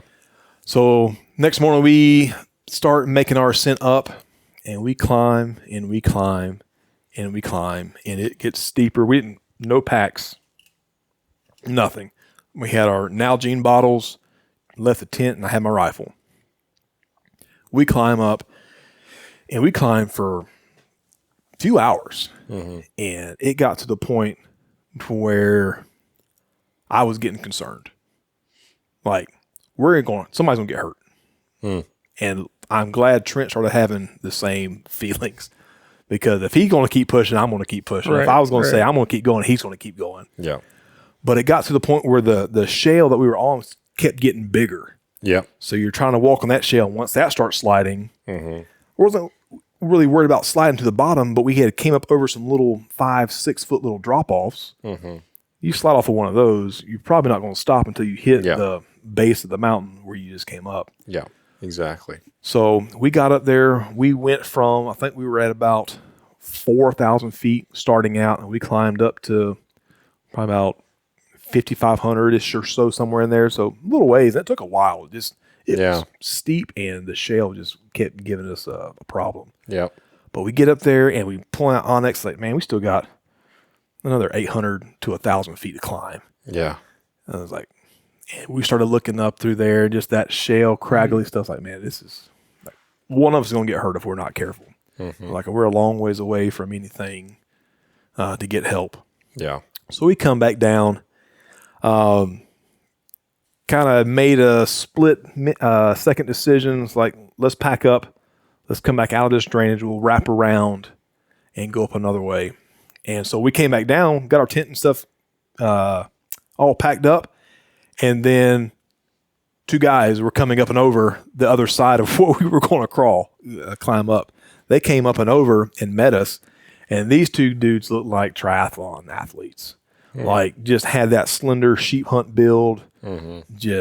I've never seen anybody hike the way these guys did. They were moving with packs. I don't see how they did it. But we stopped and talked to them for probably 30, 40 minutes, and they had been into the next drainage over, and I think they had said they saw a small band of rams. I think it was the same band that first couple the other guy had said that they had seen. Yeah. But no sheep, nothing. And they went in, I think he said about 20 miles. Didn't see a thing. So that's discouraging. Yeah. It's discouraging because you put in the time and the effort, the money for like Trent to fly up and all that investment he had. To not see any sheep, but the expedition and the experience was great. Right. So we start heading out. So these guys that we had met, they start walking. We start walking at the same time. And it's about 1.5 to 2 miles out of this drainage. These two guys we met left us in the dust. I mean, out of sight walking. Wow. I do not understand how they did. They just took off. Not running, not in a hurry. Just started walking. Yeah. And so they were several hundred yards in front of us, and we see them get kind of antsy. Like, oh. So we start looking. We would see them. They would glass the heels and tops and stuff like that. Yeah. And we see them get kind of antsy, and they drop to the ground, take their packs off. Yeah. Like, dude, where are the sheep at? That there's somewhere. They see something. Yeah. And then they take their rifle off their pack. I was like, they see something. And then before you know it, here comes a cow caribou coming up side hilling the same way we're going out. There's a little cow comes up, and they were going to shoot her because at that point they switched over to meat hunting. They just wanted to get something. Yeah. They let her pass, and that cow comes within probably 20, 30 yards of us and just kind of prances on around and does her thing and moves on. And we end up coming out of that valley and seeing another guy when we got out. He met us, and we seen more people than we did animals that trip. Wow. A lot of people, and everybody had the same story, just no sheep, no sheep, no sheep. But we ended up seeing another caribou, had a really good encounter with that caribou. Trent, we're sitting there, and I'm recording it on my phone. This cow, I see her from a long ways off. We're in this big flat area, and just kind of stopping. We've been walking for a while, and I kind of turn around, and I can see her way out there, maybe a mile or so. Kind of see her, and she's moving, trotting, and she keeps getting closer and closer and closer. And I'm sitting there recording, and then I look over, and then Trent's got his trekking poles on top of his head. On his head, yeah. And I don't know where he got it from or what made him think to do that. And I've done that with my bow before, trying to fool him and stuff. But I look over, and Trent's got these two trekking poles. He's looking at me, looking back at the caribou. And she comes up and checks us out a little bit and moves on. But man, just the amount of animals I was expecting to see. Yeah. They just weren't there. I was expecting to see more caribou. I'm surprised we didn't see more caribou. Yeah. Just didn't see the caribou. Didn't see the sheep. We saw that one banana horn ram. And we spent the next couple days, did not see an animal. I was figured we switched over from sheep hunting to bear hunting. Yeah. I was like, let's go try to find this grizzly bear. We saw him the first day. Yeah. Never turned him up. Don't know where he went. But then the weather started setting in on us and started raining. And raining and raining. And where we had camped on the edge of this river, we were going down to fill up our water and stuff, and was noticing over a day the river had risen 2 or 3 feet. Yep. And the whole way that we came in was up a creek. And some of it pretty sheer walls that was barely enough room to walk when the creek was low. So we sitting there. Sound familiar, Mo? It does, yeah. So I think this was day 8. Yeah. We were planning to be there for 10 days. This was day 8. So we had 2 more days of hunting. Yeah. So we sat in the tent that night and just like, man, what do we do? Because like if we can't get out the way we came in, we have to make about a 14, 15-mile jaunt around to come in and come back out to the road. And even then, we're about 6 or 7 miles from my truck. Yeah. At that point when we come out. So we had to figure out how to get a ride or some hitchhike back up north of the pass to get my truck to come back south. So we're in the tent that night, and we're debating what to do. And I was like, dude, I think it's best if we just call it what it is. We gave a good effort. If we're not seeing sheep, I think we need to try to get out of here before we can't get out of here. Yeah. Because when we walked in, we were walking across creeks that were ankle to maybe low calf. Low calf. Yep. So we start walking out, and it didn't get bad until we hit the main drainage heading back up and over back towards the truck. And that's about a 6-mile jaunt of drainage you got to go through. And that first main drainage going up, it was a chore.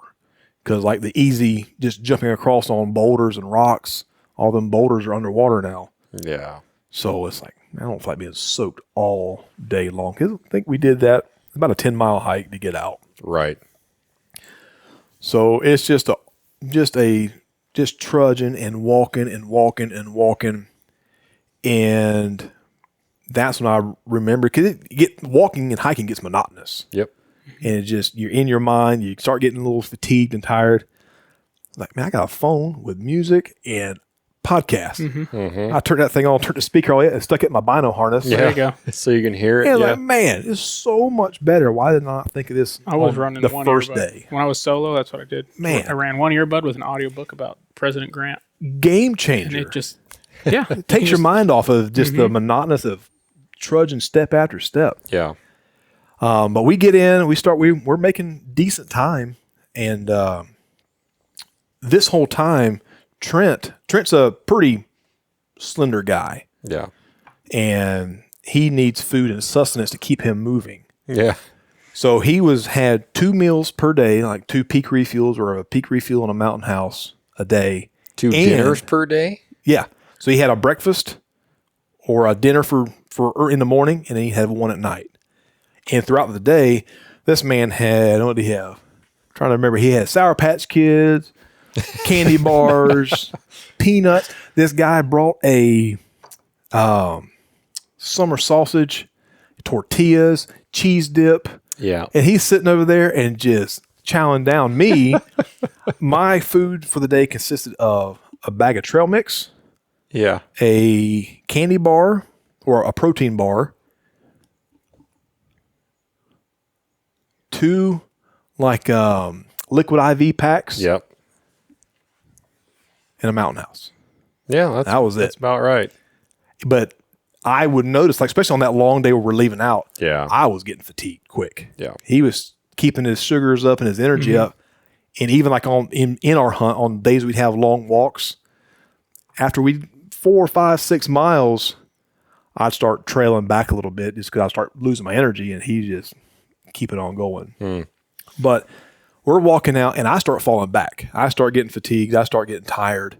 Yeah. So I start falling back. I said, dude, walk at your pace. I was like, I'm good. I was like, you're not leaving without me. I got the truck keys. Yeah. So, if worst case, I was like, just go. Like, we never lost sight of each other. We I'd say probably 150, 200 yards we ended up getting from each other. And he would just walk, and he'd take a break and need to stop. He'd stop. When I needed to stop, I'd just stop and walk. But the river, and it rained the whole day we were leaving out of there. And all that water, you could just see it coming off of the mountains. Yeah. Just where there wasn't waterfalls before on the way in, there's waterfalls now, and it's all draining into that drainage we're trying to get out of. So we get up and over the first big saddle, and we're coming down. And Trent, he got tired of walking the rocks. Walking the rocks is rough. It can be rough on the hips, rough on the legs. Yeah. So he went up because he enjoyed the side hilling that we had done before. And I don't mind side hilling as long as I'm going downhill. Side hilling going up, I don't like. But he went up, but I didn't want to go that way because I didn't know what the terrain was like up there. I didn't want to be doing a whole lot of up and down, losing and gaining elevation. But he went up and was heading on out, and I stayed down the river in the creek drainage. And man, it was hairy. Yeah. Just the water. And I'd sit there and just trying to figure out how to get around it. And luckily, if you had a will to get through there and didn't mind getting a little wet, Yeah. you could do it. So we ended up getting out of there. And by the time I made it to where I could see the truck, once you rounded the last bend, it was 3/4 of a mile, straight shot to the truck. And Trent was gone. I didn't see Trent anymore. He was already up there in the alders, walking back to the truck. Yeah. But we make it all the way out of there, and I can't remember the name of the river. If it's the Adigan River that runs through there, but there's a big river just a couple hundred yards off the road. And maybe from where I had the truck pulled off, maybe 150 yards from the truck, there's this river that when we walked in was ankle deep. Yeah. Now it is a raging torrent coming through there.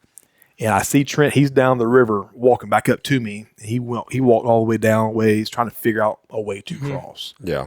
And we're sitting there, And I know we walked across in this area on coming in, but looking now, it's going crazy and current's going. Not sure how deep it is. Yeah. At this point, I didn't care. I was tired. My legs were giving out. I wanted to get to this truck and get this pack off. So I looked at him and I was like, dude, screw it. I'm walking. Yeah. So I hit it, and he started videoing just so he could have proof for insurance, I guess, whenever I fell in and didn't come back up. If it just goes over your head. Man, so I started walking, and it went from ankle deep, and it got up to my knees, and then it got up to my thighs, and then it got up to my waist. And when water is rushing that fast and it's hitting your waist and you got a decent sized pack on, it ain't easy. It's a lot of force. It ain't easy. And it's cold, and had the trekking poles, and I just face into it and just kind of sidestepping, and I make it across. And then Trent comes in, and I'm sitting there and I'm watching it because it looks way different when he's doing it. And it's like, dude, that got deep quick. And it's up to his waist. And he comes on across, and we make it back. And like, good, like no issues. We've had a good trip. Nobody's gotten hurt. Didn't see any sheep worth taking, but we've had a good experience. Yeah. We get back. It's getting a little cold. We're wet from crossing the rivers and stuff. I'm going to start the truck up so we can get the heat going. Yeah. Get warmed up and head to Coldfoot and get us a cheeseburger. Yep. Find my keys in my backpack, open it up. Remote won't work. Truck's not unlocking. Truck's not doing anything. And I'm sitting there like kind of not wanting to show that I'm concerned. It's the only key that I have. And that's the only issue I have with these new vehicles with like push button starts. Yeah. If it don't start, how do you start them? I still don't know how to start my truck if the key don't work. But we're sitting there, and I finally got it to unlock. So I reach in, I go sit in the truck, go to start it, and it says remote not detected. Uh-oh. And I looking at Trent, I was like, oh my goodness. I go out around the other side of the truck, and I'm sitting there trying to find my owner's manual to see something. And it says, place the key in the middle of the console, and then just start. Put it in where it says to put it, push the button, truck doesn't start. Oh, boy. And I was like, whoa. And it's probably 20 minutes. I'm sitting there like, Lord, something's like, just please start. And I was like, I don't know. There's no cell service where I'm at. Right. I don't know how do I get out of here? So something, I think, I'm assuming, I don't know, but I think my key was just cold. It wasn't that cold out because once I had it in my hands for a while and it warmed up, truck started right up. So I don't know what happened. Have you much looked into that since you've been home? No.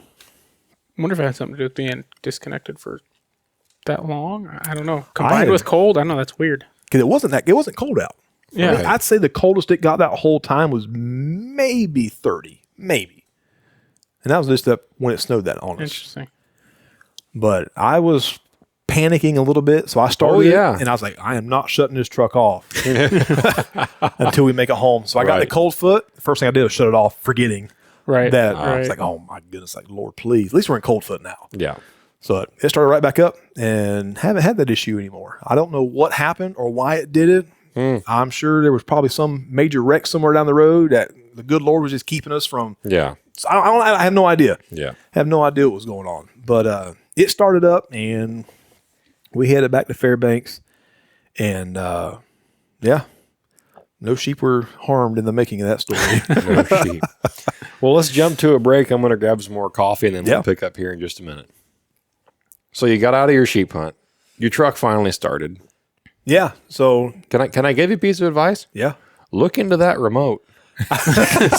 Because Murphy's Law, anything that can go wrong will eventually go wrong. But that was just like one of those things, just like, what do you do? Yeah, that's crazy. All right. What do you do? And so there's no key.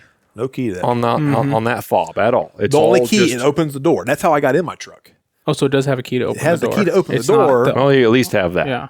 But then, so I opened the door and the alarm and everything is going off because I couldn't unlock it with the remote. And I honestly did not know what to do or what was going to happen. Mm-hmm. And I was trying to think, man, I hope the truckers are nice to let me take me back to Coldfoot or something. Just all the initial thoughts of, Yep. man, my truck's not starting. A few years ago, just speaking of truckers, I was hunting a different part of the state where there was a decent amount of trucking. And I was with a buddy of mine, and my buddy shot this black bear. And I carried it out whole, just lashed onto a pack frame, didn't gut it or nothing. I love that. Well, normally I think that's just ridiculous. Normally. I had never done it to that point, and I have not done it since. And I won't be doing it ever again, I don't think. But at that particular bait, we only had a select number of bears coming in, and he shot one, and I wanted my wife to be able to hunt the next night. Yeah. And so I said, man, I don't want to. It wasn't that I didn't want the smell of the bear there and the gut pile and the carcass. That doesn't matter to me. It's that I didn't want to spend a bunch of time on the ground and have other bears that were frequenting that bait come in, see or hear us, and then leave and interrupt their schedule. I just didn't want to throw anything out of place any more than we already had. So I said, hurry up, let's get down, take a few pictures, lash it to this pack frame, and let's just go for it.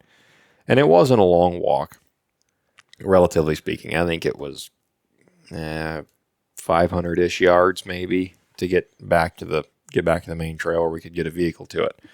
And I don't think I've ever felt that much weight. Like, it was just intense. Yeah.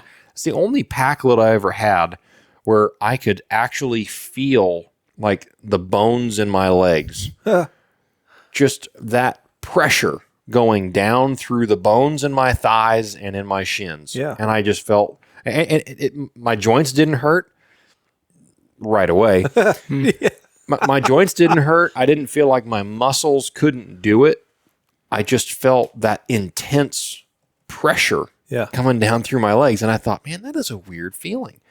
And that was by far the heaviest thing I ever carried. It was awful. Long story short, we get back to the trail, get the thing out to the truck eventually. Well, I carried this thing with its head on the downside so that it wasn't just flopping and moving everywhere else. Well, it was flopping and moving everywhere else past my rear end, packing it out of there. And so it was draining blood out the mouth. By the time I get back to the truck, and we were driving his truck, and at that time it was a relatively new pickup truck. And he has nice leather interior in that truck, and he hadn't had it for very long.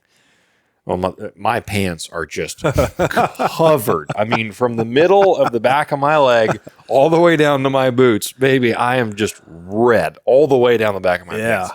Can't even see the pant fabric color. It was just red. And I took the bear off, and I stand up, and I look at where I just sat on the tailgate, and there's two big fat streaks where my legs had just been. And I went, oh no. I'm turning around and looking. Of course, I'm just draining blood down the back of my pants. And so we open up his truck. It was new enough that the truck did not have any napkins in the glove box. No. Like everybody should have. We had no rags in the bed. We had no shop towels, nothing. Man. Not 5 minutes later, the semi truck comes rolling, and we were near a hill. And so I stand out on the side of the road, and I kind of wave my hand and just seeing if he'll pull over. And some miracle, he just pulls over, didn't even get off the road hardly.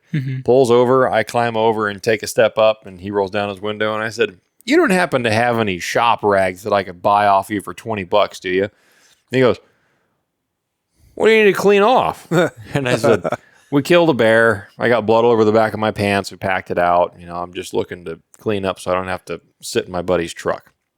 And I didn't really want to sit there and in the skivvies for the whole ride back into town. And my legs underneath were just as bloody as my pants were. So there was no getting clean enough to sit in the truck.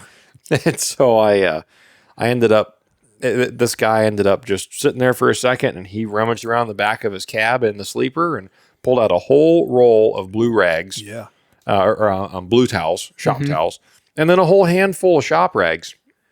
And handed them to me, and I tried to give him like $20 or $30, and he was, I don't know. good shooting. Congratulations. He gets back on the road and takes off. So, yeah, those truckers can be pretty helpful at times. You know, your story about your truck not starting reminded me of something on my solo sheep hunt this year.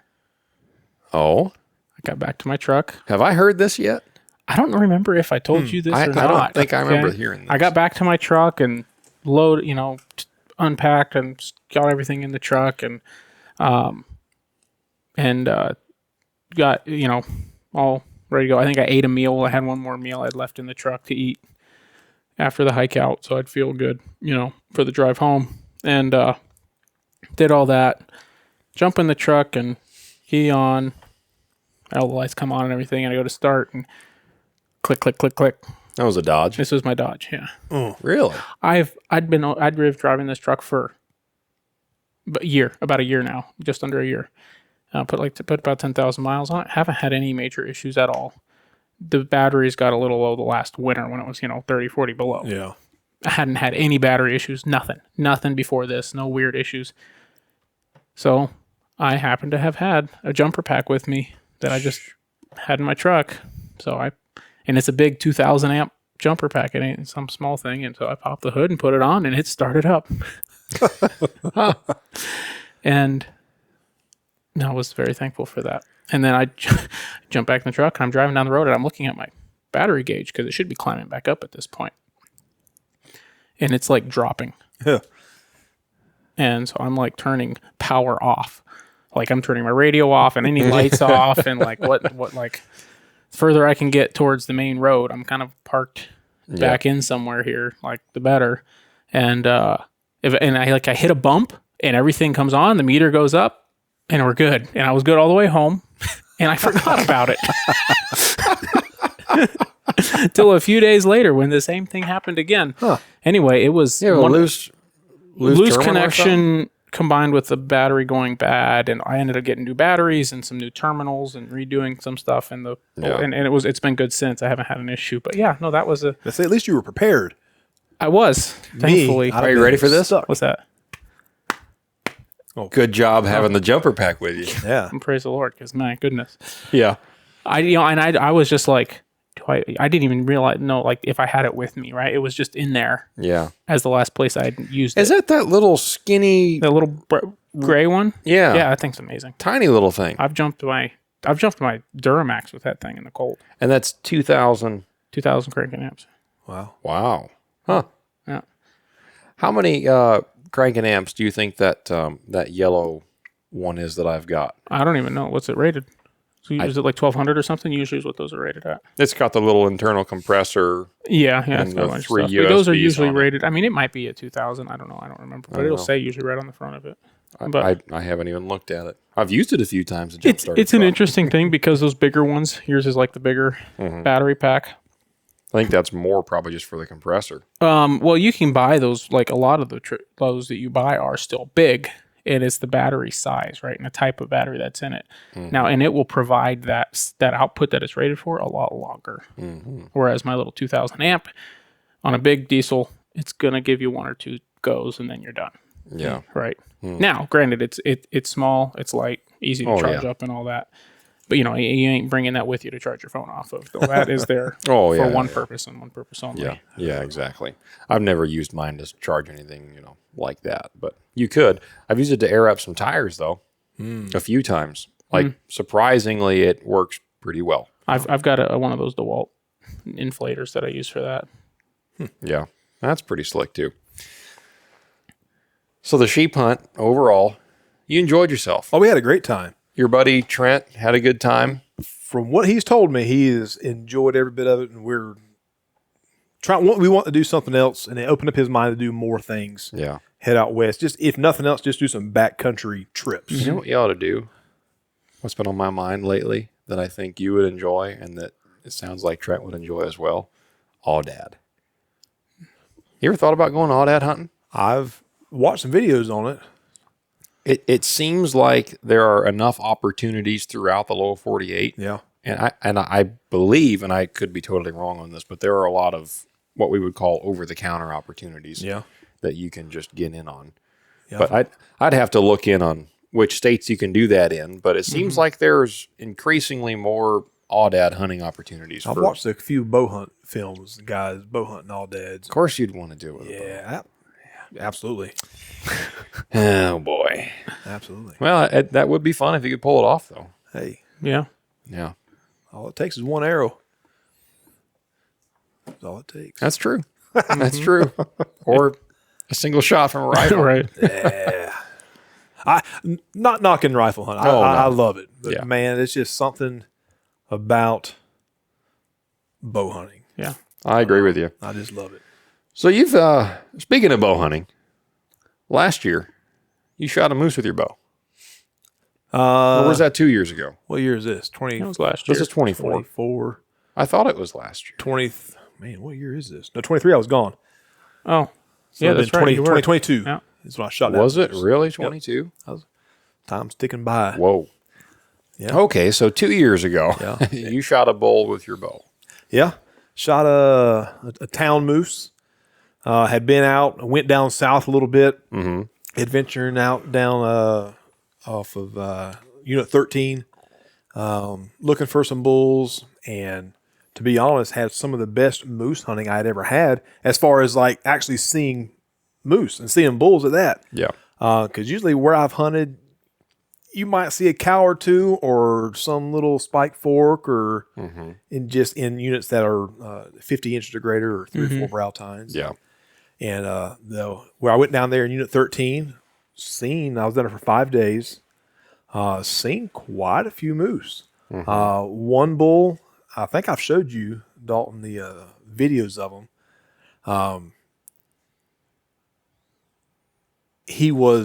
We first saw him, he was probably 3/4 of a mile, maybe a mile. Yeah. And then you could see he was big. And I think he only had 3 brow tines on each side. That was a 4 brow tine area. Yeah. And again, judging the width of a moose, Yeah. it can be challenging, especially at that far of a distance. And now looking back and showing that video, I got some good videos of them, showing them videos of that bull to some people that are killed some nice big bulls. Yeah. It's like world-class size bulls. And they look at, that's first instant, that's 60 inches. Kind of like, man, maybe I should. And I was bow hunting at the time. So Yeah. still, it's by the time Yeah. where he was at, and it was the early season, first week of moose season when we saw him. And but that was the first time I'd ever moose hunted like that. I didn't leave camp for 5 days. Literally get out the tent where we were camped. That was on this little knoll. Yep. You could see the whole area, big spruce trees and short areas and fields and grassy areas where the moose were coming out. And, we did have, we saw, I think, 4 bulls that trip in 5 days. We saw little fork bull, one probably low 30s. Yeah. And then the big one. Yeah. And another small thing, a little spike bull, and several cows and a black bear on that trip. Yeah. It was a lot of animals. Had a great time. But yeah, I went down there, didn't kill anything, and came back home, and just with work, family, and just trying to manage my time wisely, because I already taking some time caribou hunting and then moose hunting, and trying not to take all the family time away. Just kind of hung around town.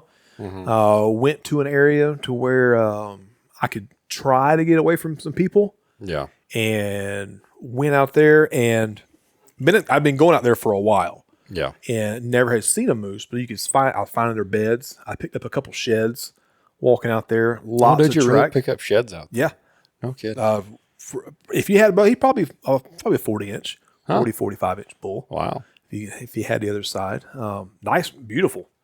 Lot of droppings. Found a few like rut pits and stuff. You could just smell where they were, but wasn't seeing any moose.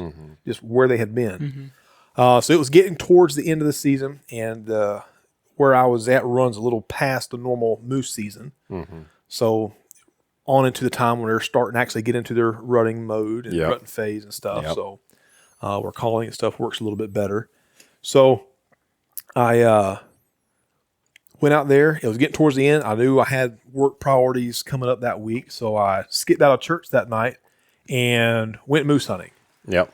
And I'm out there walking, and my wife and kids are at church, and I had walked. It's about a 4-mile walk back into where I was going from where I parked at. And I get back in there, and no fresh sign from where I had seen previous going out there. Mm-hmm. I get all the way to the back, and I started seeing a couple fresh moose tracks, but not just your normal moose footprints. Mm-hmm. And I don't know if you're it brought back to memory, like whitetail hunting. You could tell when you feel like you could tell when a deer was chasing a doe. Yep. Their hoof patterns, maybe they're dragging, mm-hmm. They're kind of taking some jagged, kind of quick foot changes of direction, chasing them. And I felt like that's what he was doing, because you could see just the gravel and the dirt was all kind of kicked up, and like, all right, he's moving and then like quick changing his direction, like he's after something. Yeah. So walked on past that, went back in there, sat for a while, called a little bit, nothing. Didn't hear, see, nothing. Started walking back. It's starting to get later in the evening. Sun's starting to go down. And my wife texted me. She's like, hey, seeing anything? I was like, no, nothing. And she texted me like, well, have you prayed? And I was like, no, haven't prayed.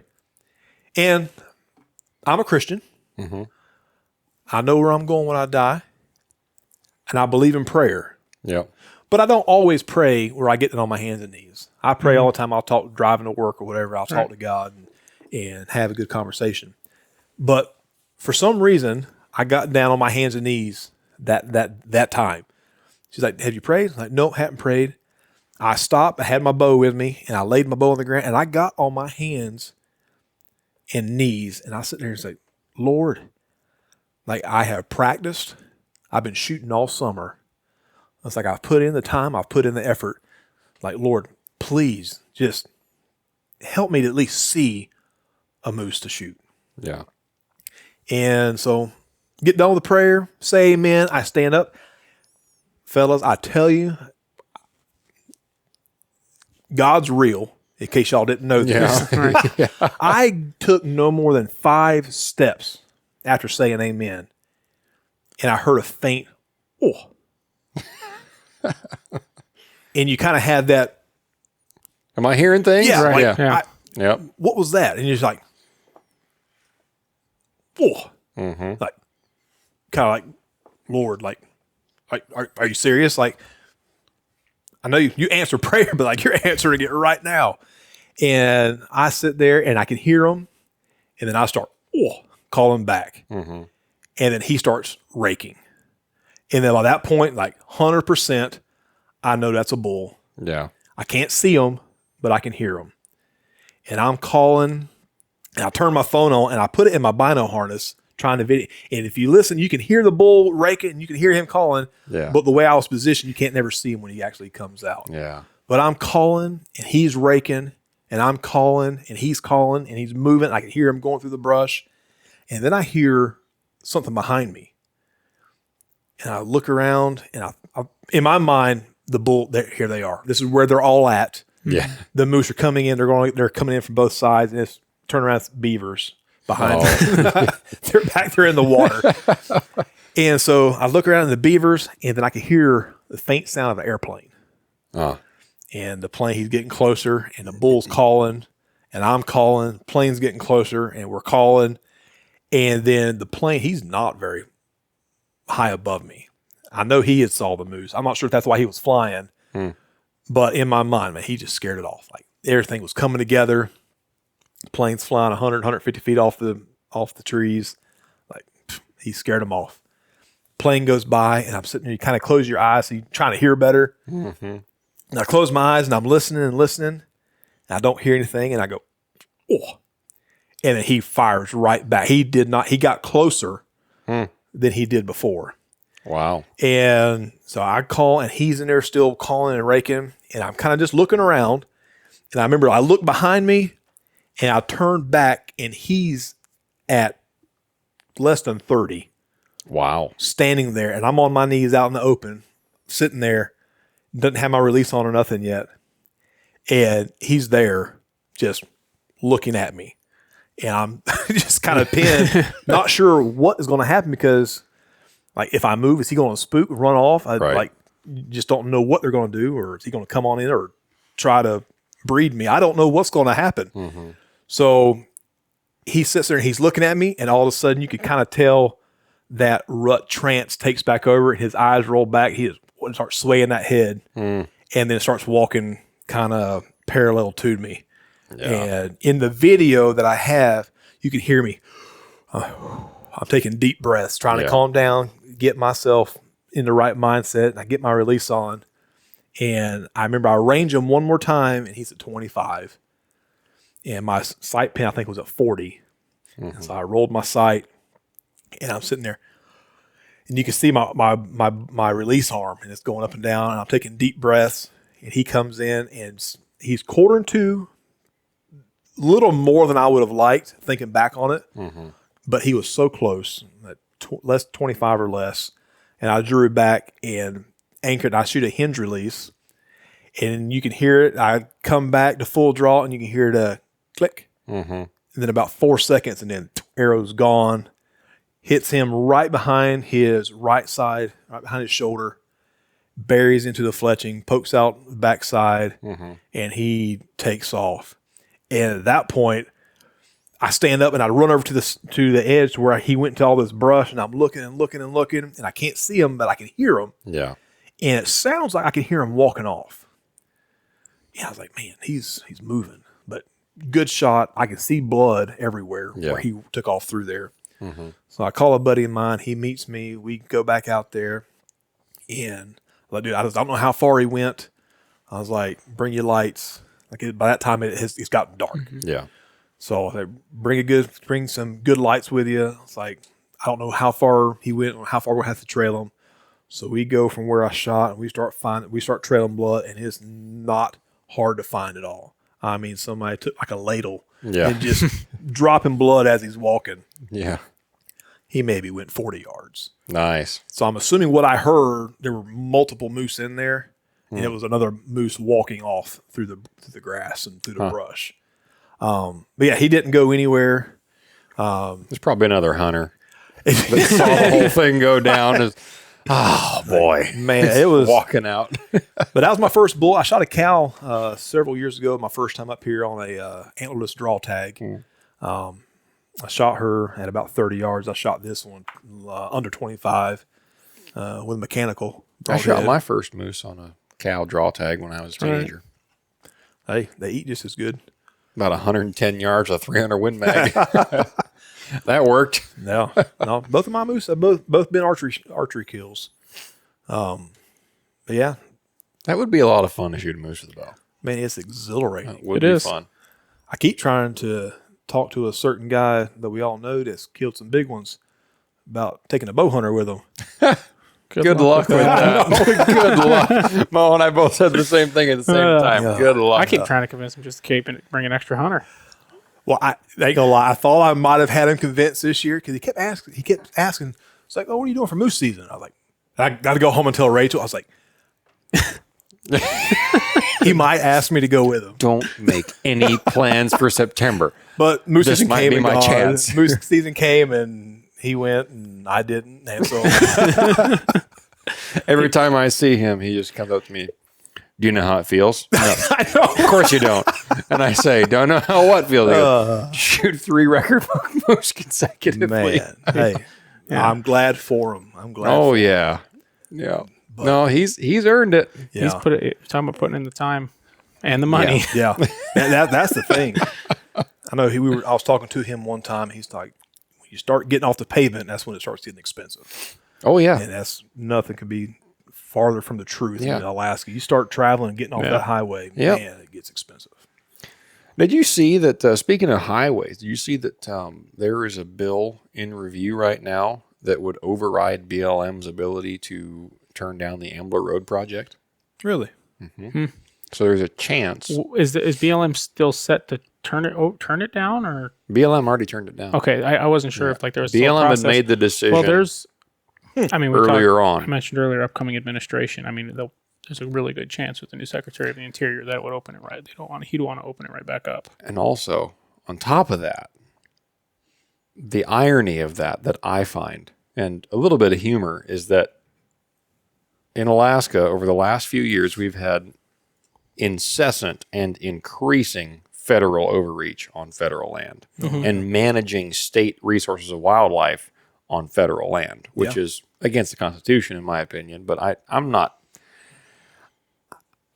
in Congress. It's not really my place to say, but that's just my 2 cents. And I live here, so I have an opinion, and I think a lot of people do have the same opinion. Yeah, 100%. I know a lot of us do. But what's funny is that BLM then came in and said, no Ambler Road.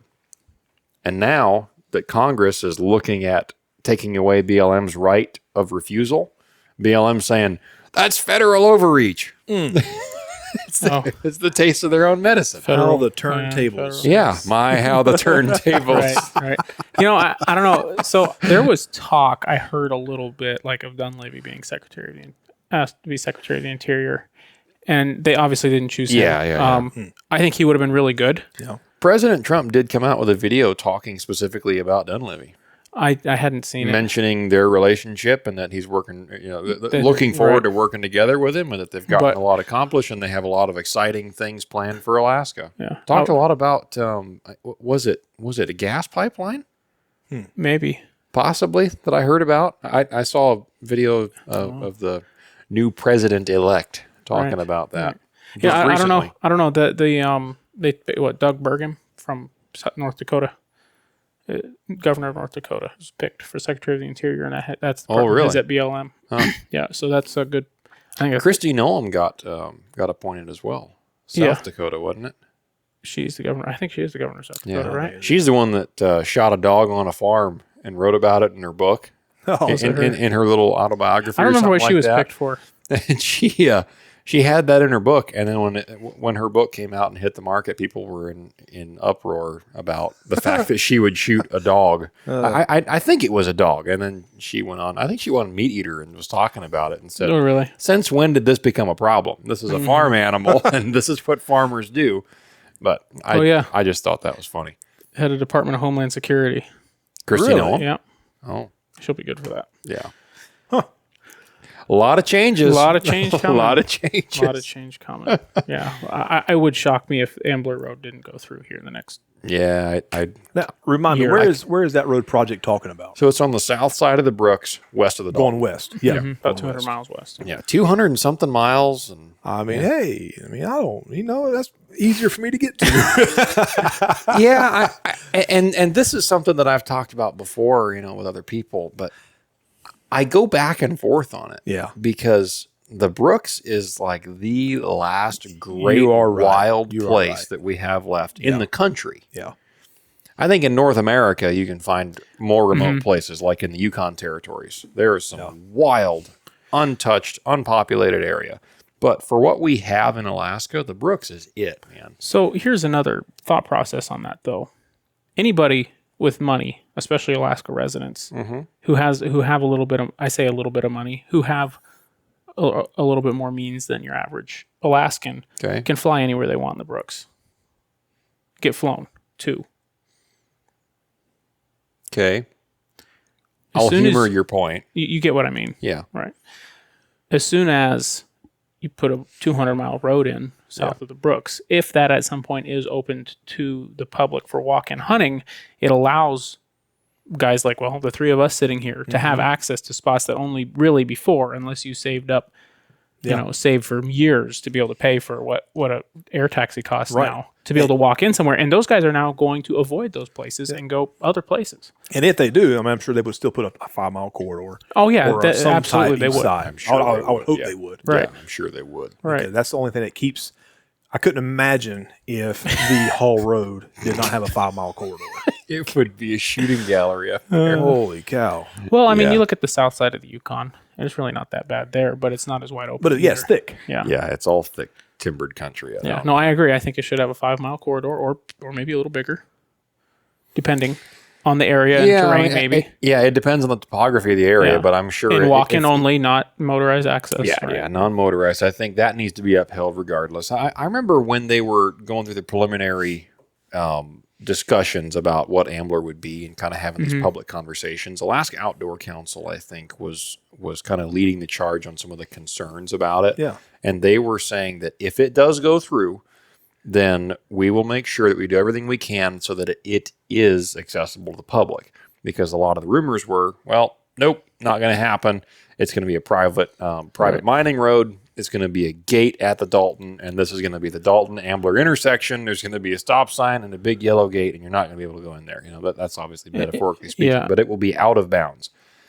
And so there were other local, state entities like AOC. I guess it's not a state entity, but anyway, conservation organizations, you could call them, that they were saying if it does go through, not necessarily taking a position on whether or not it should, but if it does, then we want to maintain residents' right of access. Right, well, I think that would come down to who built the road. If the state builds the road, which was the talk, then it would probably have resident access to some extent. If it's built by the mining company, well, then the mine has every right to keep it locked down. Because from what I understand, at least for a while, the haul road used to be that way. The haul road was that way at the very beginning. It was closed down through the public. Well, and part of the reason was there were so many trucks up and down that road. It was a hazard, to have people who had no idea what they were doing. It's still a hazard having any residents. It is, but that road's in better condition than it's ever been in before. Yeah, so I know one guy that said he can make it up there in about 6 hours, all the way to Prudhoe. Yeah, wow, man, crazy, brave driver. I know somebody that was driving the haul road this year. I was out in a different part of the state, and when I got back from guiding, he hit me up, and I said, how'd your trip up north go? And he, well, I lost one of my spare tires out of the bed of my truck this year. Apparently, he hit some chuck hole that he said was as wide as the whole road. Just went all the way down into it. Man. And he was only going like 35, 40 miles an hour, but it was enough that his spare in his bed just, whoom, it was gone. Never found it. Man. I will say, so from the time I went up, I went up twice this year. I went up for sheep and then went up for caribou with my son in September. The road in August, terrible. One of the worst I've seen it in a long time. That's what I felt when I drove it. September,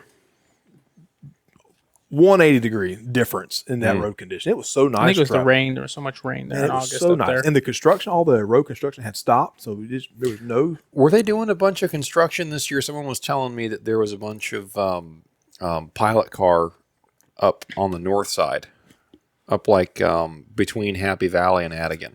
I know we drove up in September. We went all the way to Dead Horse, and there wasn't a bit of construction all the way up. I ran pilot a few times this year, or last winter.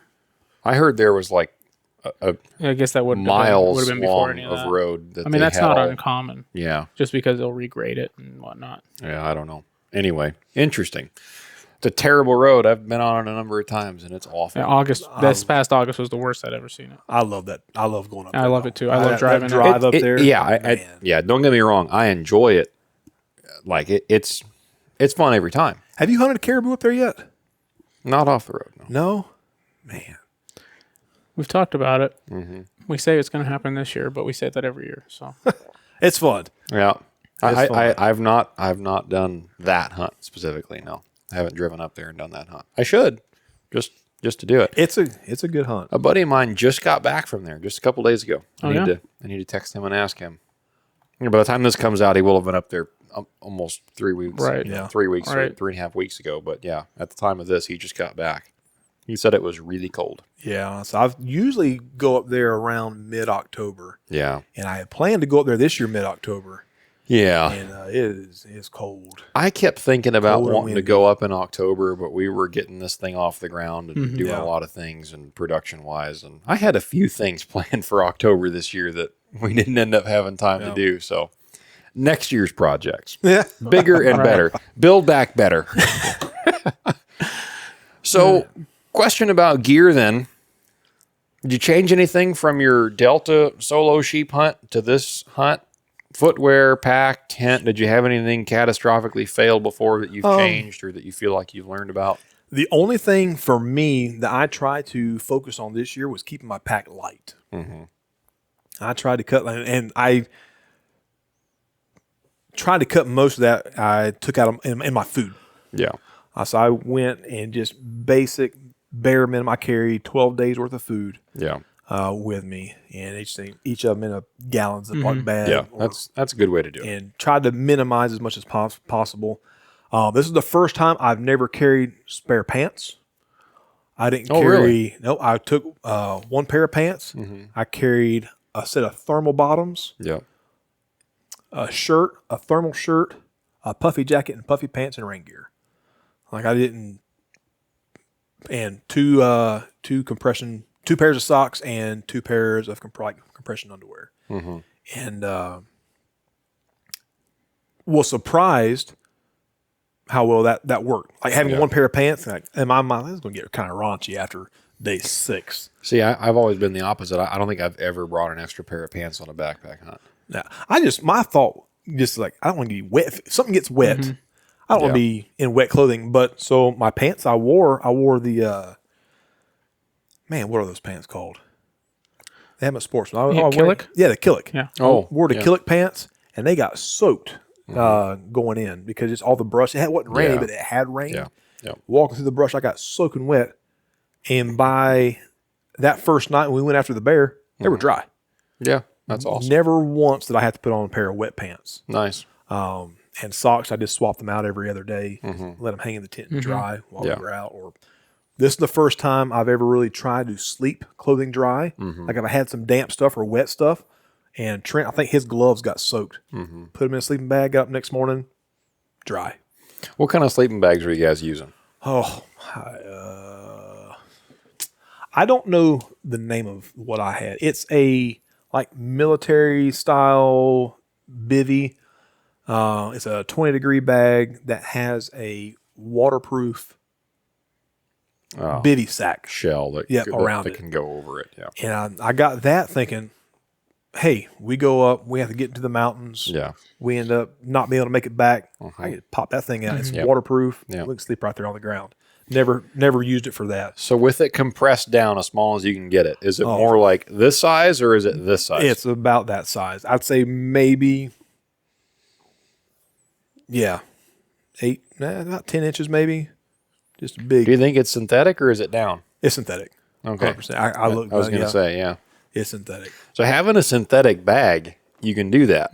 Yeah. With a down bag, you start trying to dry stuff out by sleeping with it on. And then your down gets wet. And then your down gets wet, which is okay if you have some time to let it sit in a tent with you not in it, causing more moisture inside the bag to go through the down. Yeah. But if you have to wake up first thing in the morning, put it in a stuff sack, totally soaking wet from all your condensation from that night, and then pull it out that night, hop right in it, go to sleep. Next morning, do the same thing and do that day after day after day. Eventually, that down will lose its loft. I don't care how good the down is. Yeah. Now, especially if you're just sleeping under a tarp. Yeah, this is an interesting thing, right? And yeah, that's a good point too. With a single wall tent, you have a lot more moisture than with a double wall tent. Yeah. But the new is it Hyper Down that Sitka came out with? Just this fall. And it's a chemically treated down. And how many times have we heard this from outdoor, hunting apparel companies? Whether it's Stone Glacier or Kuiu or Sitka in the past, or First Light even.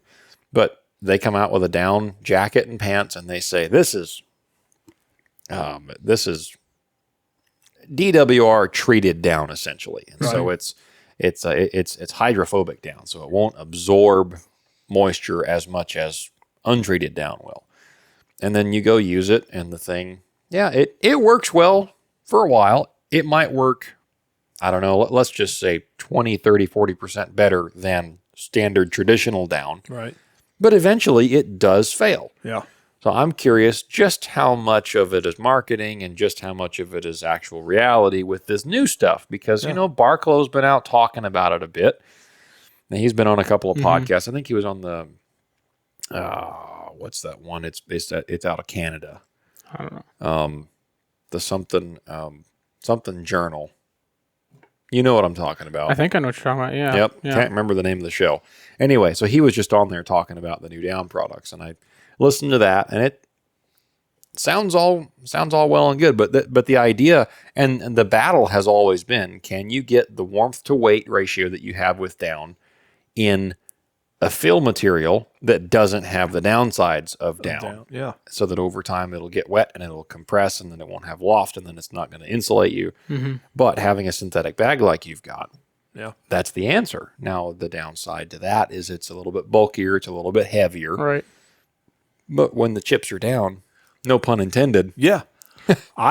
It'll save your life. I don't know what bag Trent had, but he never complained once about getting cold. Yeah.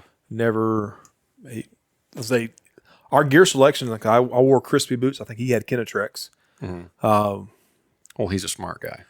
I wish I could have. I used to have a pair of Kinetrex. I prefer my Kinetrex over my Crispies. What happened there? When I went to go buy them, I could not find any Kinetrex. Even though I knew the size I needed, I had a foot injury years ago, and I wanted to try Kinetrex on. Yeah. Before I spent $500 on a pair of boots. Yeah. So they didn't have any nowhere in Fairbanks. So I went with the Crispies that they had in stock. I blasted a pair of Crispies this sheep season. Yeah. I mean, 4, maybe 5 days. You had several pieces of gear fail on that. Yeah. Those boots, I mean, they fit awesome. They were comfortable. They were just the right amount of stiffness on the shank. Yep. And they were awesome fitting. I liked how they wore, but they just came apart. And I mean fast. Man. Like probably 30, 40 miles. Oh, wow. If not. It was a little bit more than that, I think, before you really started seeing. Brand I think it was new maybe more like pair of 50, boots? Brand 60. new pair. Oh, wow. I would say 50, 60 from what I remember you sitting there like pointing to all the problems. I mean, like, man, this came apart. And like the rubber rand is peeling off in multiple different places. Really? Yeah. Oh, yeah. And then they leaked like a sieve after 3-4 days. Now, I will say my boots, I treated them before we went. Uh-huh.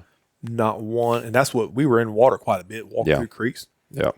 My boots nor Trent's, not one time did we have wet feet from water. Which Crispies did you have? What are they? The crispy Mountain GTX. Is it the brick stalls? Oh, they make them out in GTX. Yeah. Yeah. Would you remember what like the flex rating was? Were they super stiff? They're pretty stiff. Are they a leather boot or a synthetic boot? They're leather. Okay. Yeah. Is it like a grayish looking leather? No, they're brown. Brown. I don't remember. They're like a guide or the guide or the hunter? Or the guide. It's like a real traditional looking hunter. Looks, just like a normal mountain leather pair of hunting boots. I had a pair of the guides and I didn't wear them like that. all that often. They were actually a little bit the wrong size and I had them for a long time. I ended up just selling them to an old buddy of ours. And then he ran them for a little while. I don't know if he still got them or not, but he got a good deal on them.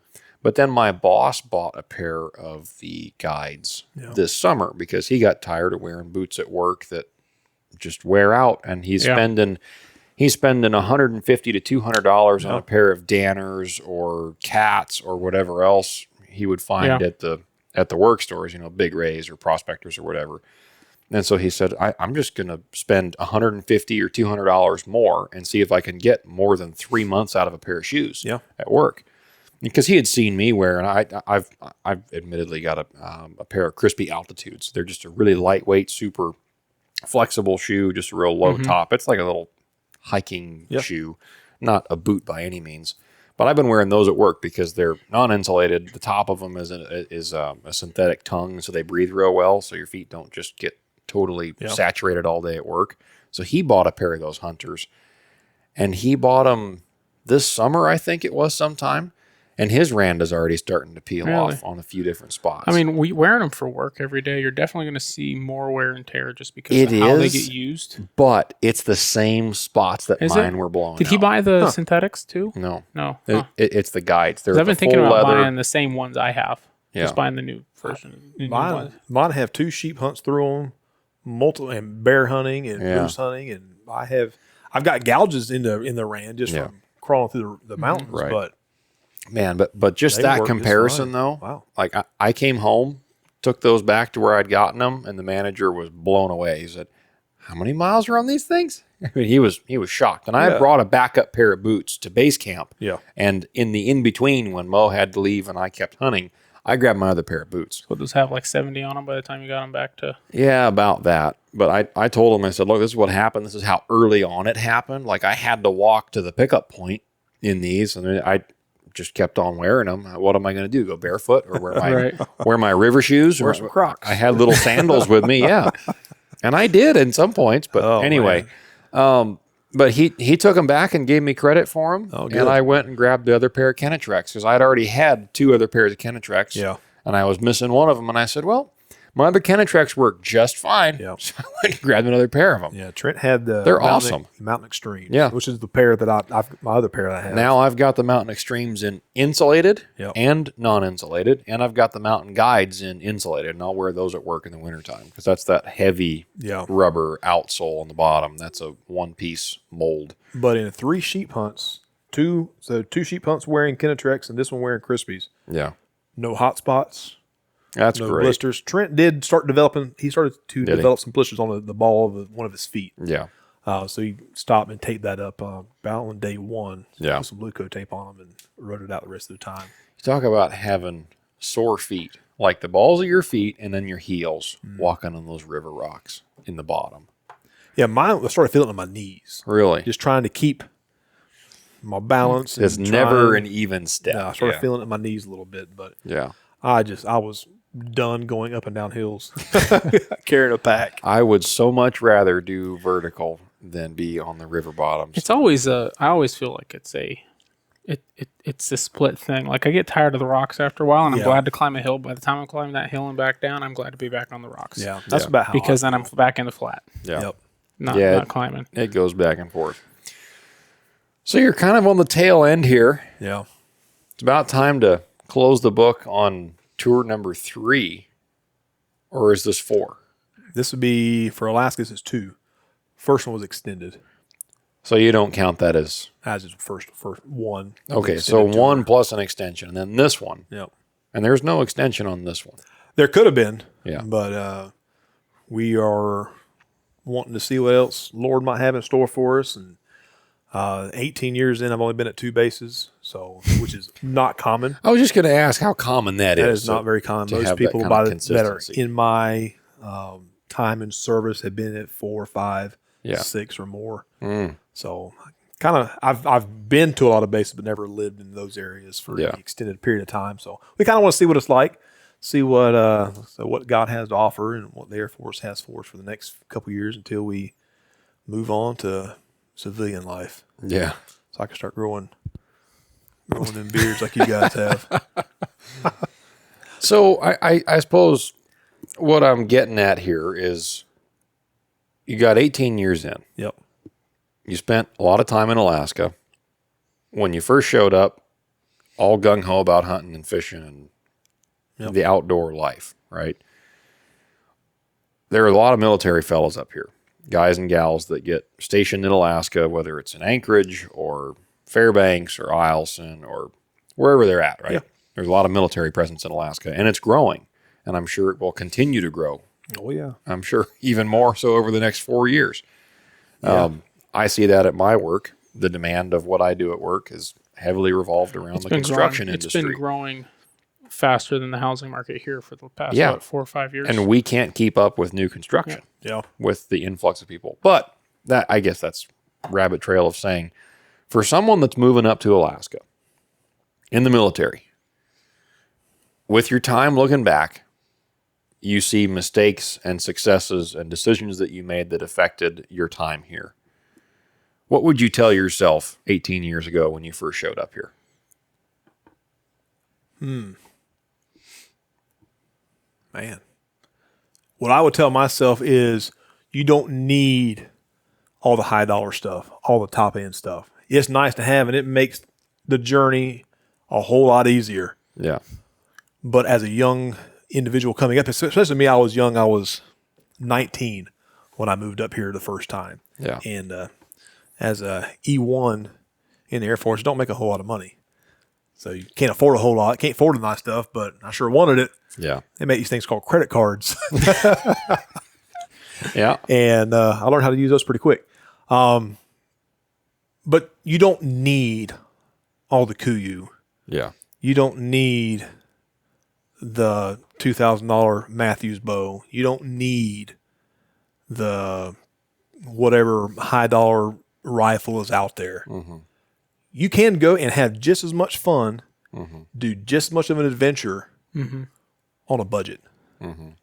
See just as much of the country. People have been killing animals for years up here that are broke. People that are broke. Yep. Killing nice bulls, doing the things. Don't get me wrong. It's fun to have that stuff, and it makes it easier. Yeah. But that's what anybody coming up here. Don't believe everything you see in the YouTube videos where you got all these guys that are coming up and dump tens of thousands of dollars on new gear to come up here. Yeah. You don't have to do that. Get what you can afford. Get a good pair of boots. If you can't afford the $500 pair of Kenetrex or Crispies, buy something that's a good quality leather, waterproof boot or whatever you can find, and just put some miles on the boot leather and start walking. Yeah. 4-wheelers make it nice, but you don't have to have them. Yeah. You don't have to have the latest, greatest either. Yep. I know you've had a 4-wheeler for a long time. That was trying to limp it along, and It lasted. It did well for a while, and right now it's just sitting on a trailer. But I need to pull up my garage and actually work on it. But yeah, for any new, I don't care if you're military or just whatever brings you up here. Yeah. Just get the experiences. Go out, have fun, get what you can afford, live within your means, and you'll enjoy it a lot more. Yeah, I used to hunt in my work boots. Yeah. For years. That's all I did for years. Yeah, my first caribou hunt I went on, I was in a pair of blue jeans, old mossy oak breakup jacket up on the north slope, and we killed 2 caribou. I killed 2 caribou on that trip, and just as dead. Yeah. Yeah, exactly. I go up a lot more comfortable now, but The fancy, the fancy camo looks cool, but it really doesn't do all that much. yeah, I hunt in solids pretty much now. Yeah. Yeah. The best camouflage is playing the wind Yeah. and patience. Yep, sit still. Don't Yeah. move. Caribou I shot this year, I was in a green hoodie and gray pants Yeah. and shot a decent bull. Yeah. Playing But that doesn't smart. look good in the advertising. I don't know. I look pretty good in the pictures. But for the company that's trying to market their camouflage. you know? And I think all that stuff has its place. Sure. Like wearing camo, it's a mental thing on the individual's part too. Sure. If you think you're hidden, you're hidden. Right. If you think you're blending in, I can't tell you how many people I've seen go up there, especially on the Hall Road, and they up there in Kuyu, Sitka, whatever, and they are the blackest dot out there in the field They than just anything else. blob up. Yeah. And like it doesn't matter. Like Yeah. you can't hide in that stuff. Yeah. You can't hide in it. Well, I think that's very good advice. There are a lot of people coming up here, a lot of young people, and a lot of inexperienced folks that we see make it into news articles every once in a while. Yeah. And that there are they tend to be the butt of all the hunting jokes on some of the forums, and these military guys, they just don't know what they're doing, and they're up here, and and on the same note, you have to consider who do they have to give them advice. Right. They got the other guy that's done the same thing. He's got up here and just started hunting and didn't read the regulations and ended up getting in trouble. Yeah. And state troopers will get you. And they don't. It's ignorance is not an excuse. That's right. Yeah. Yeah. Go into Fish and Game on your spare time. Yeah. Ask questions. Yeah. Go ask somebody who works there and get their advice and get a reg book and ask them how to read it. And even this year, before we went to that sheep hunt, we were crossing over the federally closed areas. Yeah. Let me go ask people before I just start walking across this with a rifle. Yeah. Like, is this okay? Oh, yeah. Just cross over, get into the open side. Right. You're fine. Yeah. Here on the map, show me. I can cross. Yep, you're good. You're not hunting in those areas. Those areas are the 5 mile corridor anyways. You're, crossing. Yep, good. So be sure you know where you're going, what you're doing. And when you do run into a state trooper, they're nice. Yeah. Even if they're writing you a ticket. They're usually pretty nice. Gotcha. I've never been written. I don't have any tickets. I'm good. Yeah. No, I've tried my Must be best. nice. I tried my best to stay within the confines. Must be nice. That's funny. I've tried my best. Yeah. No, and it's impossible to do everything perfectly the first time. Yeah. You're going to make mistakes. That's something that I think I look back at when I was just getting started up here as a teenager. I had it in my head that I was going to do everything right the first time. And when things didn't go right, I couldn't figure out, Doesn't make any sense. Yeah. I was told to do it like this. My mentors told me how to do it like this. I watched them do it like that. It worked for them. How come it didn't work for me? And it was interesting. You made a comment earlier on in the episode where you mentioned that you saw more hunters than you did animals, and how that was surprising. That's another big one. People coming up here and they go out moose hunting and they think, oh man, I'm going to have this experience that you described shooting that bull a couple of years ago. Yeah. People think that's what they're going to have. Yeah. You know, a couple episodes ago, Mo and I discussed September on his solo sheep hunt. And then at the end of that, we briefly recapped my moose hunt in September, where I went on 3 different hunts over the course of the season and killed a bull at the end. Yeah. And if you just isolate that story of that particular trip, it sounds easy. And honestly, it was. It was a cakewalk. It was a 3-day hunt. We had moose respond to the call every night. We gradually worked our way in closer and closer to where they were hanging out, where I could tell they were calling back from. And we killed one. But if you only isolate that story, or if you bumped into me in town and you asked about my moose hunt and I just gave you that version, you wouldn't realize the hundreds of miles that I'd covered the 2.5 weeks prior to that I'd been hunting. Right. And the years previous. And the years prior. Yeah. A few years ago, losing an opportunity on a really big bull, not that far out of this local area. Yeah. That random chance? No, I don't think anything happens randomly. I think everything happens for a reason. Absolutely. There's always a lesson to learn in that. Yeah. Kill or no kill, you should always be learning. If you stop learning, if you think you've arrived, then just quit, because what's the fun in that? That's it. That's part of the fun in hunting is you got to get better. You got to sharpen those skills. And there isn't a person walking the planet that has mastered it all. There's just not one. And you know what's funny is the longer you've been doing it, the more you realize that. Yeah. And I've talked to guys, I've worked for outfitters, I've worked for outfitters that have been, some of them are master guides that have been outfitters for 20, 30, 40 years even, that when you talk to them, they're the most humble guy at the table. And you ask them about a tactic for doing a particular hunt. I've watched clients do this. They'll say, so-and-so, how do you do a hunt like that? He goes, I don't really know. We just kind of go in there and look for him. Yeah. He just dumbs it right down because he doesn't want to come across with an air of automatic success. Yeah. Because that's just not guaranteed. You don't know that you're going to go caribou hunting and see a caribou. You don't know that you're going to go sheep hunting and find the sheep let alone find a sheep and let alone shoot a legal one. Yeah. Right. And so that there's that perception. You just have to go into it with low standards of, I'm going to go in here, I'm going to learn something, I'm going to push myself physically, mentally, and I'm going to figure out maybe some things in my gear list that might not work. It might, but I'm just going to go in here and have a good experience. And if I learn how to do it better next time, then I'll count that as a win. Oh, yeah. And if you get to kill something, then that's great. But get some advice, find some mentors, I would say, and just listen to people like you that have been there, done that, and spent the money possibly unnecessarily in the early years. Yeah.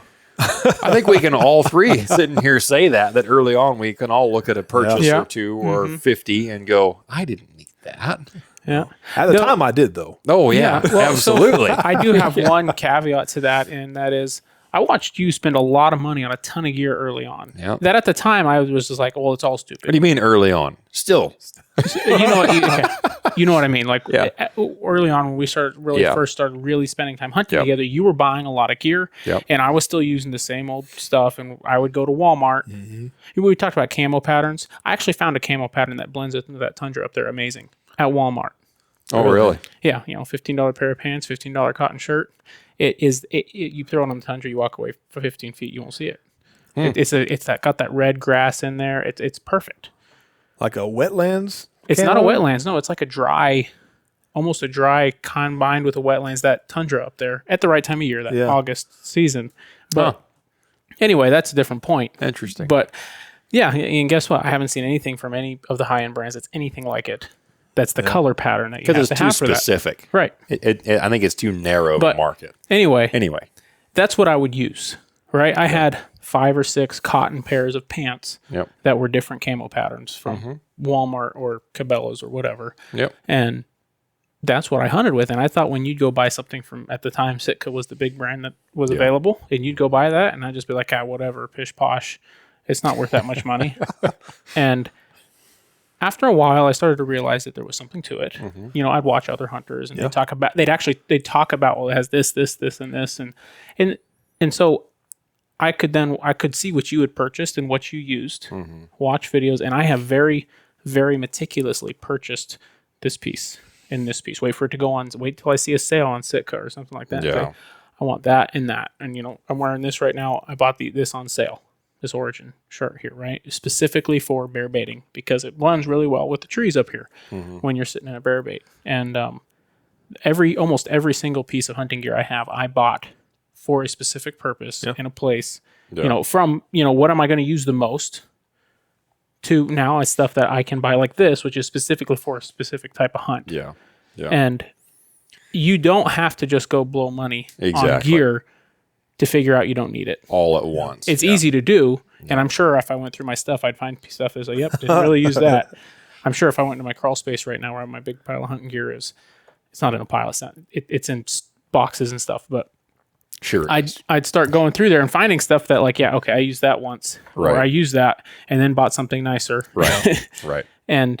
But for the most part, if you take the time, people you know who have really bought a lot more than they need, and watch. I mean, Brian Call, Ryan Lampers, all those kinds of guys on there. Watch what they use and what they talk about because they're really are, while they are sponsored by some brands, they are really working hard to give you their honest opinion about everything. Yeah.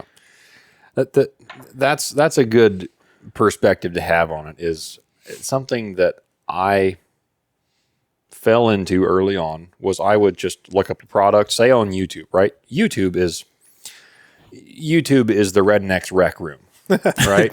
We can look up anything on how to fix our truck, troubleshoot a problem with a computer. Yep.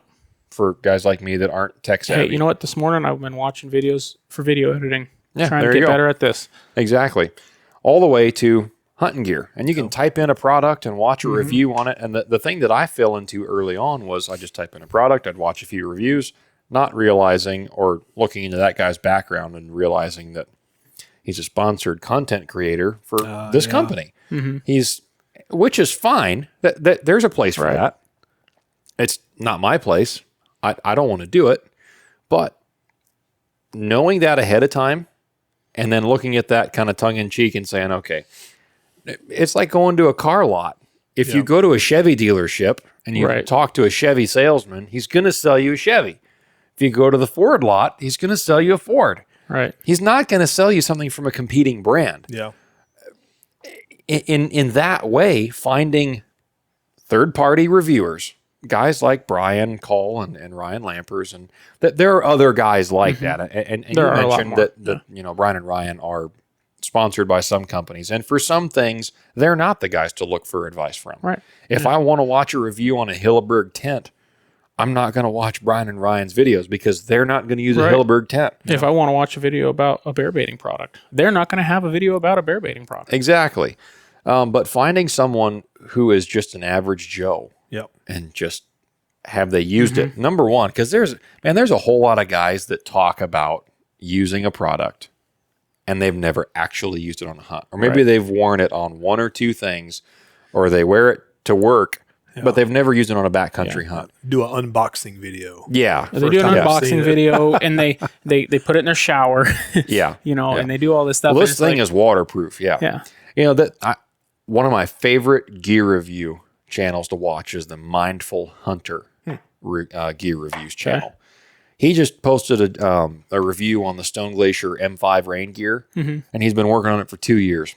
He's been wearing the thing hunting for 2 years before he did a review on it. Yeah. There are a lot of guys, myself included, that will pass judgment on a piece of rain gear after 6 months, if not 3 months, depending on how much I'm using it. Speaking of rain gear, since we're on that subject. Did you have one fail? It didn't fail. Okay. But I will never again use my military issued rain gear. Oh, okay. Never, ever again. sweat to death in it. So it worked great for keeping the rain off. It's lightweight. It's packable. Uh-huh. There is no room for when it stopped raining. Like, so Trent, he had a set of, it wasn't Stone Glacier. It was Numa. Oh, yeah. Numa gear. Yep. Worked great for him. Really? Worked great. I've been curious about their product. But he had huge pit zips. So rain would stop. Instead of getting in, donning or doffing your rain gear, just unzip the big pit zips. He could unzip the legs, and then he had the Stone Glacier, what are the pants? The Haviland pants. Yep. Unzip the big leg zips on the pants, cool off. I couldn't do that with my rain gear. Oh, yours don't have full length legs. No, I had little quarter length calf zips. Yeah, yep. The jacket didn't have a zipper except for the front. It worked great if you were sitting static. I took many good naps during the rainstorms when we were sheep hunting, and I was comfortable, had my puffy on underneath, comfortable. But it kept you dry from the outside, though. Yes, but as soon as you start walking, and I'm naturally hot anyways, I would start to sweat, and I would get soaking wet. Really? Which soaking wet from sweat drives to body odor, and body odor out in the field, you just start stinking, and your buddy has to deal with sharing a roommate. Sitting in a 2-man tent for a week. 2-man, more like 1.5. Yeah. It's interesting. Trent was a good sport, though. He never complained too much about. Well, that's good. See, with a good, what's he going to do? Go home? with a good rain gear too, you'll get enough wicking with it. That it will pull. It won't pull all of it as fast as you're sweating. But I always wanted to invest in a good set of rain gear, and my plan was to do that. But you start looking at any like Stone Glacier. By the time it's $500, $600, $700, $800 to get a set of any high quality breathable rain gear, you're over $600. Yeah, and it gets expensive. And I just, in my mind, like, I've got this rain gear here that works just fine. Yep. And I learned there is a reason for it. Like, you can not spend the money and you can do it. Yeah. But there is gear today in the hunting industry is built purposely. Yeah. Like back in the day, whenever I was younger coming up, there wasn't a Sitka, there wasn't a Kuyu, there wasn't a Stone Glacier when I started hunting up here in 2007. They didn't have that stuff, so use whatever. I don't even know what was around then. Helly Hansen, Grundens, Cabela's, the rubber rain gear. Yep. And yep. It's not what the gear is today, where you can actually, and there wasn't the database of reviews on gear that you can look through now. It's flipping through a Cabela's catalog and trying to see what the description read on it or something. Yeah. Like I said, there is a place for gear. Yeah. Nice to have, albeit don't need it. You can do it.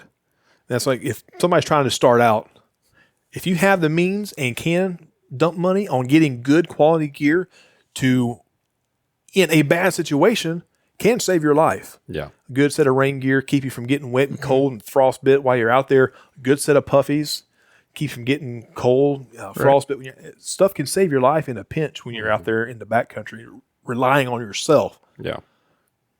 There's a place for it, but you can do that kind of stuff without it. Yeah. It just sure is nice to have. I agree. Sure is nice. I shot my moose this year wearing an old, new to me, but an old-fashioned Cabela's wool jacket. Yeah. Just a zip up, no hood, wool jacket because it's quiet and it's really warm. Mm-hmm. That's an awesome moose hunting jacket. When I'm out there calling moose and I'm trying to get them in close, I don't want loud clothing. Yeah. More so that I don't want to block out any of my hearing with what fabric noise is going on when I'm moving and raking brush or moving to get in position with a rifle. I want to be silent when I move because I have pretty bad tinnitus. Oh, telling me. And, Jet motors. Any little bit of noise, yeah, that fabric noise when I move could block out the noise of me being able to hear a grunt from a bull. So having tinnitus, when you're in your tent at night camping. Oh, it's awful. Man, that's all I hear. That. Whee! Yep. The quieter it is outside, the louder it is in my head. Yeah. Yep. It's awful. What is yours from? Shooting. Yeah, I equate mine to poor hearing protection and jet motors. Yeah, in your line of work, I can see that. For the last 8 years. Yeah, I knew a guy that had it I used to work with, and he was in the Army. And he said shooting. Yeah. I've had enough situations where I have shot without hearing protection in a hunting situation, especially deer hunting. Because you're in the thick timber. One jumps up, boom, deer goes down, then you go, Oh, especially with that 7 mag. I can't hear anything. I realize I'm deaf. And then it hits you and you realize, okay, I got to stand here and wait for this to go away because boom. And it's like you can almost feel the wave. You can hear the sound and then it just goes away. Well, it's just like I mentioned when I walked up to the range a few weeks ago, and the guy was there with the 50 cal. Yeah. And I had forgot to put my hearing pro back in after being in my truck. And because I had shot, was waiting for him to get there, was sitting in my truck without it. I walk up, and I was standing right next to a bench, and when he shot, and I saw stars. Yeah. And grabbed the bench and was like, felt in my memory, it wasn't quite like this, but it was kind of like stumbling back to my truck, get hearing pro on, like, wow. When I first started guiding, the rifle that I was carrying had a muzzle brake on it. So it was a 20-inch barrel 375 Ruger with a muzzle brake. And I touched that off a few times in the thick brush, shooting bears. And then I had clients that shot, and you're always from me to you at the farthest from a client that's shooting usually. And a lot of them have muzzle brakes, and I would forget to put in my hearing pro, and they'd touch one off, and man. And then I'd back up shoot, and I'd shoot again and make it worse. And that's probably what it's from. Overall, I would say I feel like I still have pretty good hearing in most situations. But I read lips a lot. What'd you say? Yeah, see there? Yeah. I read lips a lot. And I notice this more at work and sometimes at home too. Like my wife will be talking to me, and I won't catch a thing that she's saying, but when she turns around and looks at me and talks, I'm not looking at her eyes and having eye contact in a conversation. I'm reading her lips. Now, part of that is that we had somebody that was a family friend of ours when we were growing up that was, they had a speech impediment. I mean, a severe speech impediment. Right. And they were deaf. Yeah. And so they could mouth words. I got you. But they couldn't make the sounds to enunciate a word, right? Yeah. And so you had to be able to read lips to understand what they were saying. And so I think that's part of it with being able to do it. And then at work, if my boss has in, wireless earbuds, I usually have in earbuds. It's hearing protection for us, working tools, and they have noise canceling. But if he says something and I can't quite hear him, and then he turns around when I say, "What's that?" When he turns around and says it again, he'll say it at the same volume. But when he turns, and I'm sure some of it is the voice projection in your direction, right? The verbal. But he could be across a crawl space when we're at a job site, and if he's looking at me, I can think in my head, man, I didn't hear a word. I didn't hear the end of that, but I know what he said because I saw his lips move. And so I think that's made it a little bit easier in some situations, but I think overall it could be a lot worse because I know other people that have way worse of hearing. Just bought a nice set of Walker earmuffs like a year ago. No, I've had a pair of those for a while. Oh, I bought a new set because I see. nuked my other ones. But Nuked? All more ran over. All more reason to bow hunt. I do love bow hunting. You ever shot an animal in the forehead with a bow before? No. That's something you'd ever want to try? If the shot was there, I know a guy. Yeah. You ever shot a small deer in the head with a 30 caliber rifle? No, can't say that. All things that you need to try. Yeah. What kind of broadheads are you shooting? I guess just a fun wrap up. Right now I'm shooting the Swacker 261 Levi Morgan series broadhead expandables. That's a shooter right there, Levi. That is, if there's two people in the bow hunting archery community I would like to meet. Number one is Chuck Adams. Yeah. Number two is Levi Morgan. Yeah. Them two guys, I have a lot of respect for their stance in the outdoor industry, their stance on their Christian faith. Mm-hmm. They're just pretty good, outstanding. Have you read Chuck's book? Life at Full Draw? Yeah. I have read bits and pieces. I think my daughter's looking for it right now to get it for me for Christmas. Okay. I've read bits and pieces of it, but I've been wanting to, and she knows they went to North Carolina a few weeks ago, and she went to all the bookstores trying to find it. Like, I don't think you're going to find that in a bookstore. But she's the right she's one. You looking never for know. it. Yeah. But I have not read it yet. But you know what book I found that I ordered because I found out about it very recently. You remember that author I used to read all the time, Robert Ballantyne? Yeah. He was a Scottish author, wrote in the 1800s. Well, when he was 14, he left Scotland, England, wherever exactly he lived at the time, came over and to the Red River Valley, worked for the Hudson Bay Company. Smart man. When he was 14, right? To clerk. Well, he was a clerk for them for a while, working 16-hour days, marking down whatever all it was they needed to do. Well, he got it. He did that, and then he went on some of the voyages with the Voyagers, where they take a year to go all the way in and collect furs and trap and meat and trade and come back. Well, he wrote a book about his time doing that, like an actual autobiography about those years in America in the early 1830s. Oh, wow. Canada. Yeah. Yeah.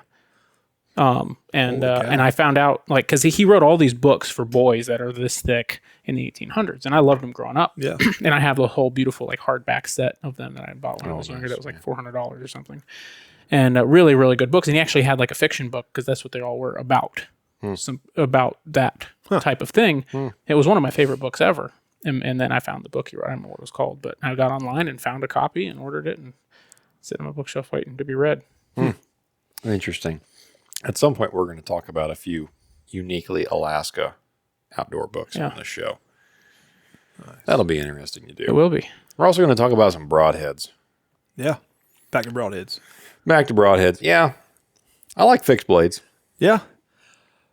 Nothing wrong with fixed blades. I shot fixed blades for many years. I grew up shooting fixed blades. Just whatever my dad bought out of the Cabela's catalog. 3-blade, fixed blade, 125 grain heads. And killed my first deer with those. And first time I was up here, you had to shoot fixed blades for any of your larger animals, moose, brown bear, all that. So I would shoot mechanicals, and then moose season roll around, have to swap over and retune my bow to fixed blades. Yeah. But I am no component to either one type of broadhead. Yeah. I shoot mechanicals because I like them. They fly well for me. Yeah. I've got quite a bit of time behind a bow and a string and shooting animals, and I've shot quite a few big game animals up here in Alaska with a bow, and I've had zero issues bringing down animals with fixed blade broadheads. I don't think it's a question of whether or not they work anymore. I think if you shoot a well-vetted, well-tested expanding broadhead or mechanical broadhead, then more power to you. But it's all about what you're comfortable with, I guess. Well, have you ever tried mechanicals yet? No? No. Will you ever? Yeah. Yeah? You think you will? Not on a live animal, though. I don't see not myself... until I test one. I haven't killed anything with a bow for quite a while. Not because I haven't tried. Really, I did try a little bit this last year, bear baiting, and I just ran out of time. Yeah. But I think that's my first goal this next year, bear baiting, is to get one with a bow. Because I've got other guns I want to shoot bears with. I want to shoot bears with all kinds, just a plethora of Oh, yeah. Of It's weapons. fun to experiment. It is. Absolutely. I want to shoot another one with a bow just because it's been so long. Yeah. But then I want to, like 10 mil or I have a Thompson submachine gun. I really want to shoot a bear with that. That'd be cool. But I don't think that's something nobody probably has done. Oh, somebody's done it, man. Not that you're going to find. There's some mafioso out there that's like, I did it. Okay. Yes, and because you could order them for like $150 from Sears and Roebuck back in the day, somebody probably has killed a bear. Somebody on Michigan Opener in the 1940s was like, right. You're never going to guess what I just did. Of a picture or a video that you're going to see on the internet of somebody with a bear and a Tommy gun. Isn't that what Benjamin Franklin said, though? Don't believe everything you read on the internet. No, it was George Washington. Yeah. You might be right. I saw there was a picture of him holding a phone, and there was the quote. That sounds like something he'd say. Yeah, sounds right. So, what is your hold? What's your drawback to shooting a mechanical then? I'm not familiar with it, if I'm just being honest with Yeah. you. And it's not that I don't know how they work. Yeah. It's that I haven't done it. I would have to just try it. I think they would probably overall shoot better and get better consistency in flight, right? I think that's one of the major reasons why so many folks like them. Yeah. I could see shooting an animal like a thin-skinned animal, like a caribou or a blacktail, or if I go out of state, shoot a whitetail with them. My fear is, again, back to the whole Murphy's Law discussion, is anything that can go wrong will go wrong. And I've seen enough other things go wrong with moving parts on other equipment that adding a moving part element to the single point of contact that I have and my animal makes me nervous. Okay. Let me ask you a question. Yeah. Are you a Second Amendment advocate? Yeah. Do you carry a concealed weapon? Yep. Do you carry a semi-automatic or revolver? Semi-automatic. Why would you go to a mechanical thing that could have a chance to fail? Yep. No, you're right. So here's you can run a wheel gun that has less chances of failure. Yep. Coming all down to it, it's mechanical broadheads will forever and always be the redheaded stepchild. Yeah. The biggest debate in archery. They will be. Yeah. Forever. Yep. I agree with you. Here, let me explain why I choose a mechanical broadhead. So I developed my setups, especially the one I shoot now, particularly for caribou hunting. Okay. I shoot 75 pounds. I shoot a light arrow because up here, I shoot a small diameter arrow. You shooting a 4mm? Oh, it is. I don't know what I think. Yeah. Not to derail it. I'm sorry. Yeah. It's what are them gold tips?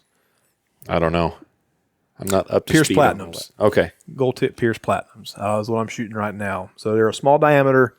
Everything I have developed and designed for this bow is for long distance shooting, windy conditions. Yeah. So a small diameter arrow, small diameter fletching, a smaller profiled broadhead. I will never argue the fact that a fixed blade will more than likely penetrate better. I will never argue the fact that a fixed blade will probably cut a little better. You can get them, usually sharpen them a little better. But what I will argue the fact is when you start taking longer shots with a fixed blade, you already have 3 to 4 veins in the back of your arrow guiding the arrow. Yep. You have 3 to 4 blades in the front doing the same thing. Yep. My goal was to try to minimize that. Yeah. So every broadhead has, even every mechanical has some type of little wing, little blade. Yeah. They have to have something to open it. There are a few that have where they'll have a type of mechanism where the tip will push in, will jettison the blades out. Okay. I've never dealt with any of those. I've never experienced anything with them. I've seen them, but I don't know anything about them.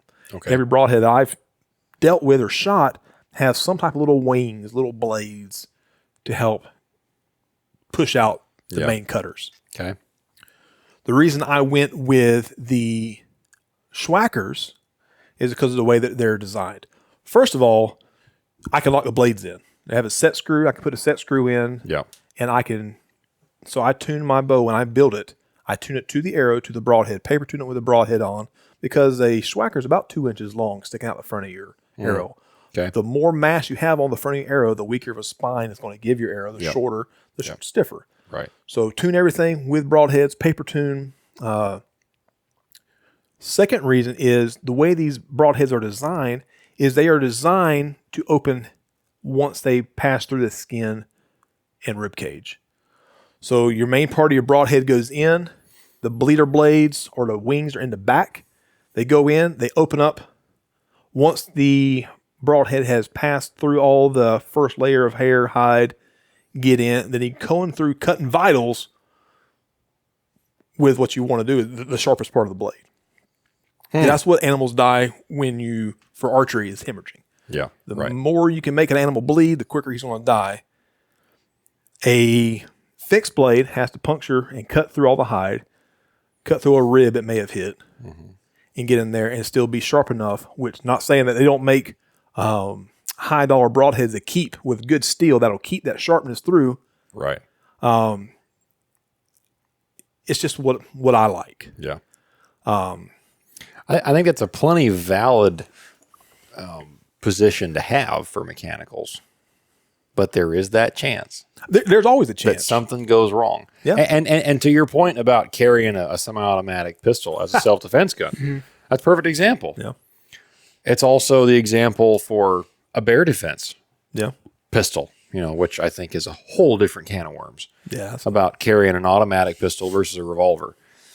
There's a different position you can have on anything. And that all leads back to personal preference. Right. What the person is comfortable with and what they are and the amount of time. A lot of people use mechanicals as a crutch to not tune their bow.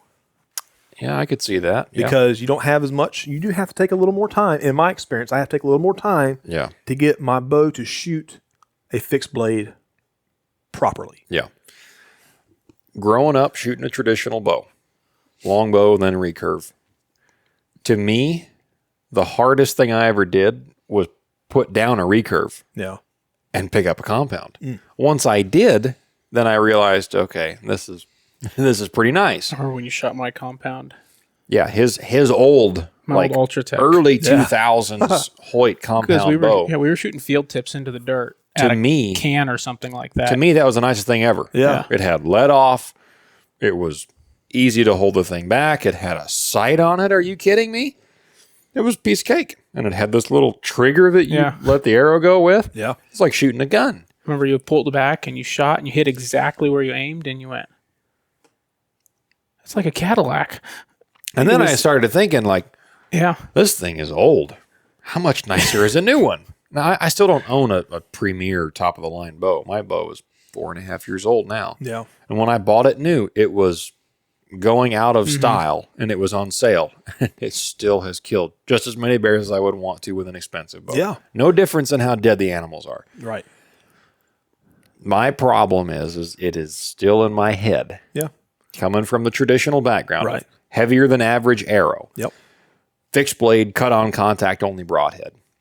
And that's just still going to be there. Yeah. What I'm curious about is, even with my compound, I'm still not shooting a light and fast arrow. Yeah. My max distance, because I've got that Spot Hog The Fast dial, Eddie XL. single pin, double dot sight, right? Same one I shoot. The the farthest that I can dial down to with my trajectory on my arrow is, I think, maybe 75 or 80 yards, maybe a touch over 80. Wow. It's not a lot. Yeah. But for me, an 85-yard shot on foam is a long shot. That's a long ways. That's a long ways. That's a good poke for me. And that's great to practice at, and I love shooting far shots at targets with my bow. Compound, that is awesome. To watch that arrow just sail in there, I wouldn't dream of shooting an animal that far away. Unless it was a moose out in the wide open field and it was dead calm, I might shoot a moose at like 80 yards. Yeah. But with a caribou that's constantly moving, or a moose that's in the brush or something like that, or I have obstructions, I want to be sub 50. Yeah. And that's, I think, another discussion too, is what you have to realize is that you can't impose your comfort and ethics on anybody else. That's right. True. You're 100% right. I can't convince you that fixed blades are superior to mechanicals because you've got a different opinion about it from what you've done. You have an experience level with mechanicals that I don't. And I can't argue your point about mechanicals. My question is ultimately with mechanicals is, can you do what I experimented and tried this spring, which is shoot a black bear in the forehead with your bow? And that story will get told, I don't know, later on. But that's, I'm really curious about that. And what about shoulder blade impacts? So my caribou I shot this year, I shot with this setup we're talking about at 70 yards. Yep. He was walking and he was quartered away, and it's the first animal I've ever shot. I shot him in a little far forward. Okay. Hit him right in the shoulder. The first animal I've ever shot with a bow, collapsed him. Like, it went through all the way through his front shoulder. It went in here and came out the top of his offside shoulder with the Schwackers. How far was the shot? 70. How so height wise? It was on the. How high was it? It was on the upper part of his shoulder. I wasn't sure how far because he was walking. Yeah. So I had him ranged him originally at 65. Yep. Click the rangefinder, 65. He was walking. So my sight was dialed at what it was. I can't remember where I had my sight dialed to, but I remember I held high just a little bit. So I hit him a little higher than I wanted. Okay. So it went right through the top of his shoulder, came out the other side, collapsed him. Did he ever twitch at all? He twitched. Okay. Yeah, he didn't drop stone dead. I'll say that he wasn't stone dead. Okay. I did put a follow up shot in him. He wasn't getting back up. Yeah. But I just don't. I mean, just no reason to let him sit there and flop. Yeah, exactly. So I put another arrow in him. Huh.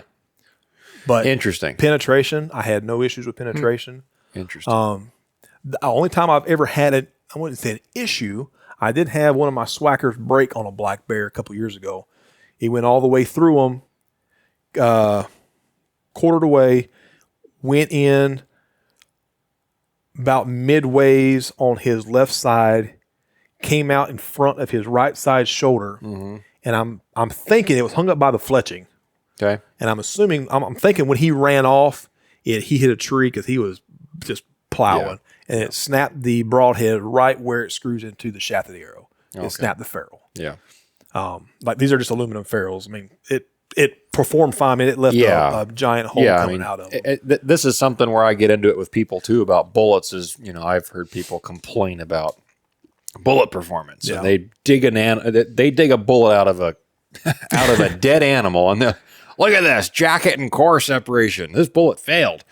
The animal's dead. Well, define failure. Right. This is a whole wormhole of a discussion that did it really fail? Or is it doing exactly because really killing is all done the same way. Yeah. There are some phenomenal studies out there, and not really studies, but if you go back into terminal ballistic studies, there are some really in-depth papers written about this. And really, if you dumb it down, you disrupt vital function one way or another. That is caused by a foreign object going through a vital organ or more than one and causing failure of function or allowing air into a lung or blood loss or shock, eventually leading to death or disruption of central nervous system. But really, anything kills the same way.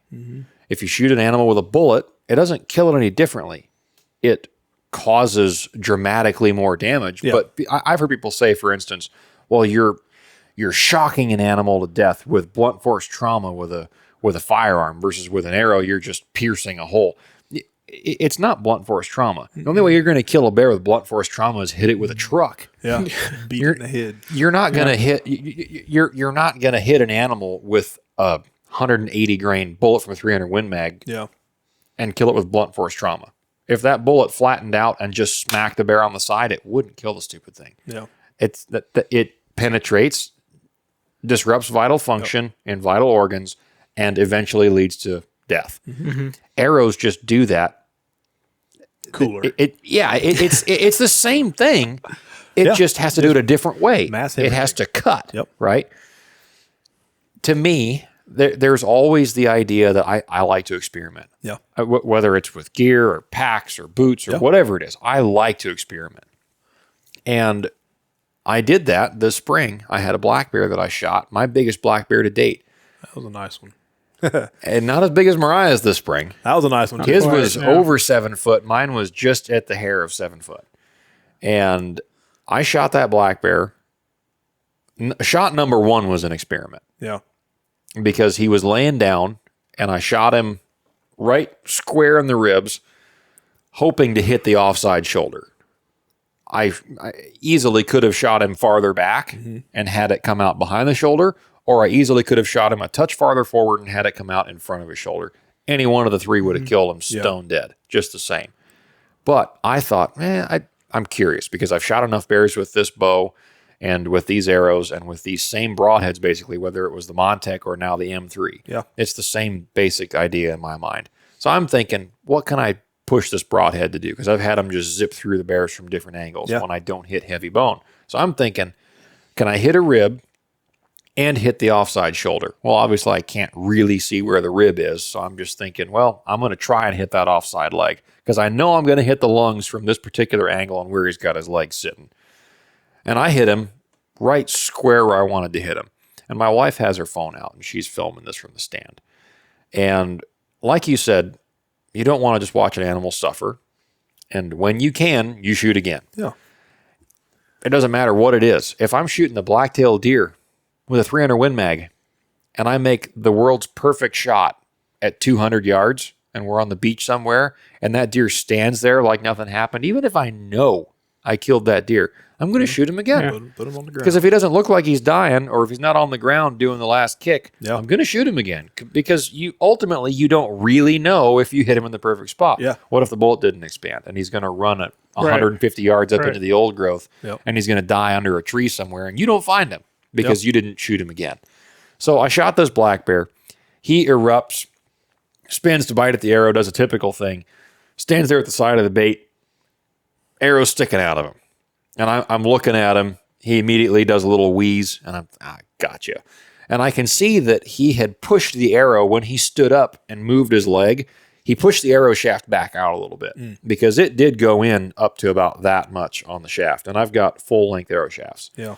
So, I got completely to the offside, and when he stood up and then he went to take a step, that leg gave out. And I went, oh, hey, it worked. As I'm sitting there with another arrow already on the string, waiting. Well, instead of walking away where the other bears had gone that we had killed in the times prior at that bait, my wife's last bear, who had run 10 yards past the bait and done the chicken right there the week prior with her bow, my bear stands there, looks around, and starts to come back out by our stand. Well, in my position, which I was not in the ideal spot, but given the behavior of the bears previously, I wanted to be on the side where they were coming in. I didn't want to put my wife there, just in case one did happen to come up the tree, and we are not real high off the ground at all. Just in case one came up the tree like it had the week prior, I wanted to be the one on that side of the pistol, just in case I had to shoot one in the forehead. Yeah. Not what I want to do, right? Going back to the first bear that we ever had come into a bait together. Same type of situation, but when my wife is there, I treat things a little bit differently. Yeah. This bear that I shot, now fast forwarding back to this, he's standing there with an arrow sticking out of him. He's obviously going to die. I don't know when, though. I only could get my bow angle, so I'd shot him at basically this angle here. Yeah. My angle was to here before I didn't have any more angle left. And when I was to here, he was 3.5 yards away. He was right there underneath the tree stand. It was... And your arrow was still on the shelf of the bow by the time it hit him. 12 yards from the bait at that point. Yeah, it was right there. 12 yards from the bait. If that. So this bear then starts to walk towards us, and I'm thinking, so I already drew back. Yeah. Because I'm thinking, I'm going to shoot him in the top of the back somewhere and send one down through the top of his shoulder. I get to do something else neat and see what this broadhead does. Yeah. Because at this point, I know he's going to die. Well, then he gets up closer to the stand, and he looks up at us, lays his ears back, and blows. And I went, okay, that's changing. And so immediately the pin went from the top of his back, and I just put it on his forehead and touched it off. Because I thought, I'm out of distance to go any farther down.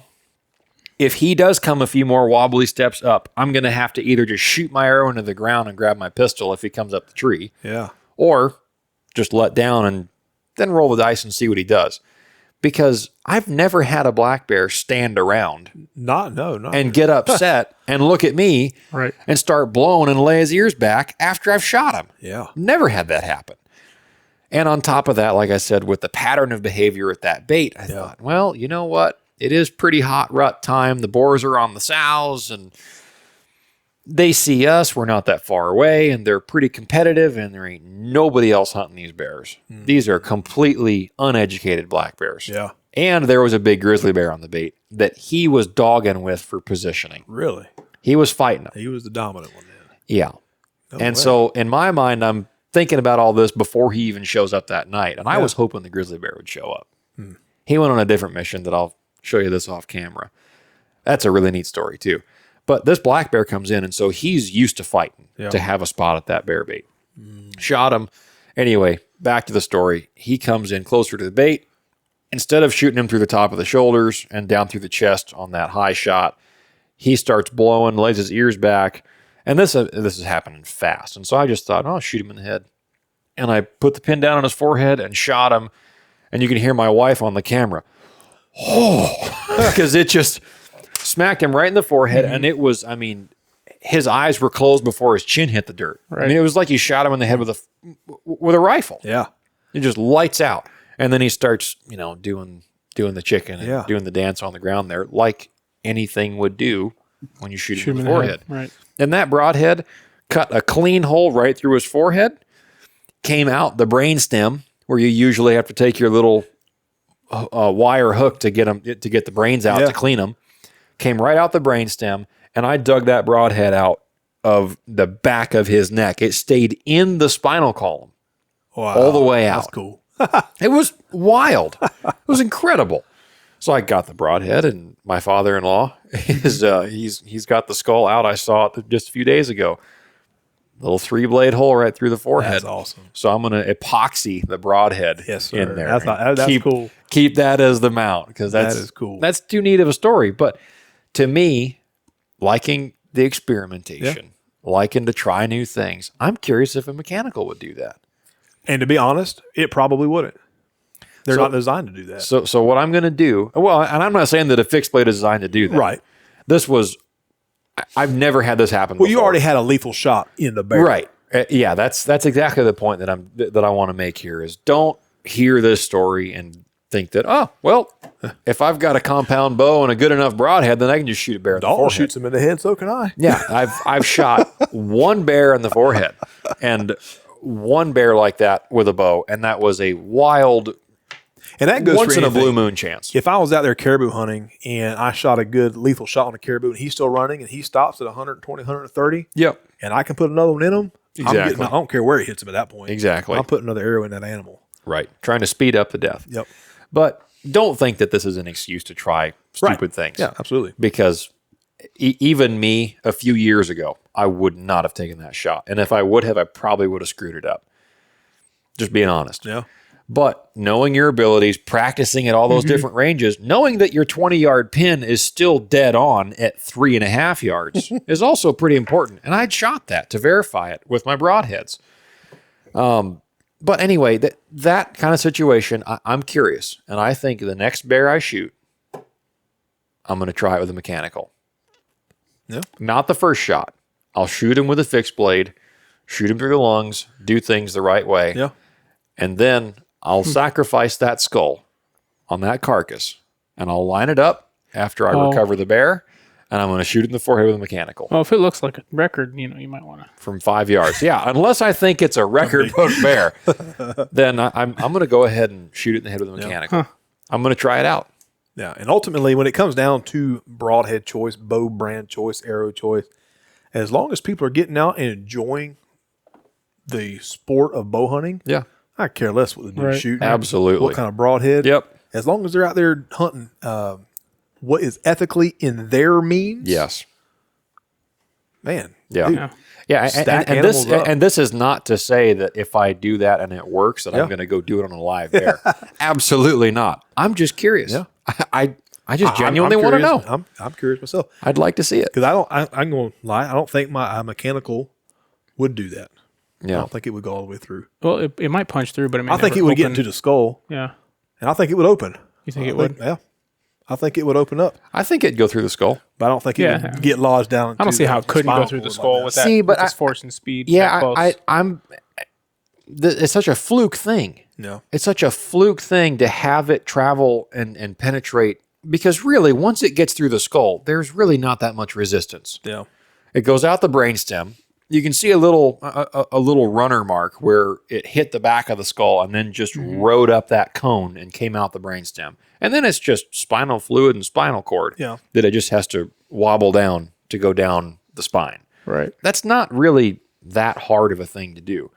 It just kind of got lucky. Yeah. And honestly, a lot of it was just happening to work. But I will say, I've shot animals with both fixed blade and mechanicals. Yeah. The blood trails from a mechanical, from my experience, are so much better. I've heard that. So much better. Like I've had some good blood trails from some fixed blades. Yeah. But man, you open them up with, especially you get a big, large cutting diameter mechanical. And it can also help you if you make a marginal shot, get back a little far. Right. I've heard of a lot of guys losing, like whitetails especially, losing deer, hit him in the guts with a fixed blade. Sure. They just, animals don't bleed a lot anyways Right. when you shoot them back there. Yep. I made a bad shot one year on a caribou. I was shooting Rage broadhead at the time. Okay. Shot him far back. Broadhead went through. All of his guts were on the other side, hanging out. He took off, and all of his intestines all hanging out. He didn't go very far. Yeah. Laid down. I went and put another shot in him. But with a fixed blade, I don't think that would have happened as easily. Yeah. Because he wouldn't have had that big hole for everything to dump out of. Yeah. And he would have probably soaked it up and went on a lot further. Yeah. I would have gotten him eventually, I believe. Yeah. But it would just taken a little longer. I think this is fascinating. I could talk about this kind of stuff for hours. And the same thing goes for bullets. You know, just a few years ago, I would have said that the only bullets I wanted to shoot were heavy controlled expansion, all copper bullets that are a traditional expanding design that don't dump any petals off and nothing like that. Right. Now, man, I'll shoot an animal with anything. Yeah. Because as long as it's going to stay together enough to get into the vitals and disrupt vital function, that's what it's about. Most anything. Well, yeah, just about anything. There's a few you wouldn't shoot certain animals with. Right? Yeah. Especially there are always going to be limitations to that. But point being is, like, I've come around to, as I've listened to, talked to, watched a lot of other guys who shoot more animals than I do with a lot of different things. Right. That are master tinkerers. Yeah. In the shooting world, that they've proven the point. Now, it doesn't mean that I'm going to go out and shoot smaller guns and smaller cartridges and all that. I'm still going to shoot what I like to shoot because I've got it, and I don't. I think feel like more what out. they've proved though is that shot placement matters. Shot placement, 100%, and they have. Some of those guys have kind of broken the mold, and I think we're thinking about the same guy. Broken the mold of the idea that you have to have up to so much gun to kill anything in Alaska. And it's just not true. Yeah. 6'5" will knock a grizzly bear down. Yeah. You go back 22 could drop a moose. You go back and you read Alaska's Wolfman and some of the rifles that he was shooting. I mean, he loved the 220 Swift. Yeah. Loved it. Tiny little 50-ish grain bullet. Yeah. Loved it. You can't argue with results. It doesn't mean that I'm going to go shoot it. Right. Yeah. But it can work.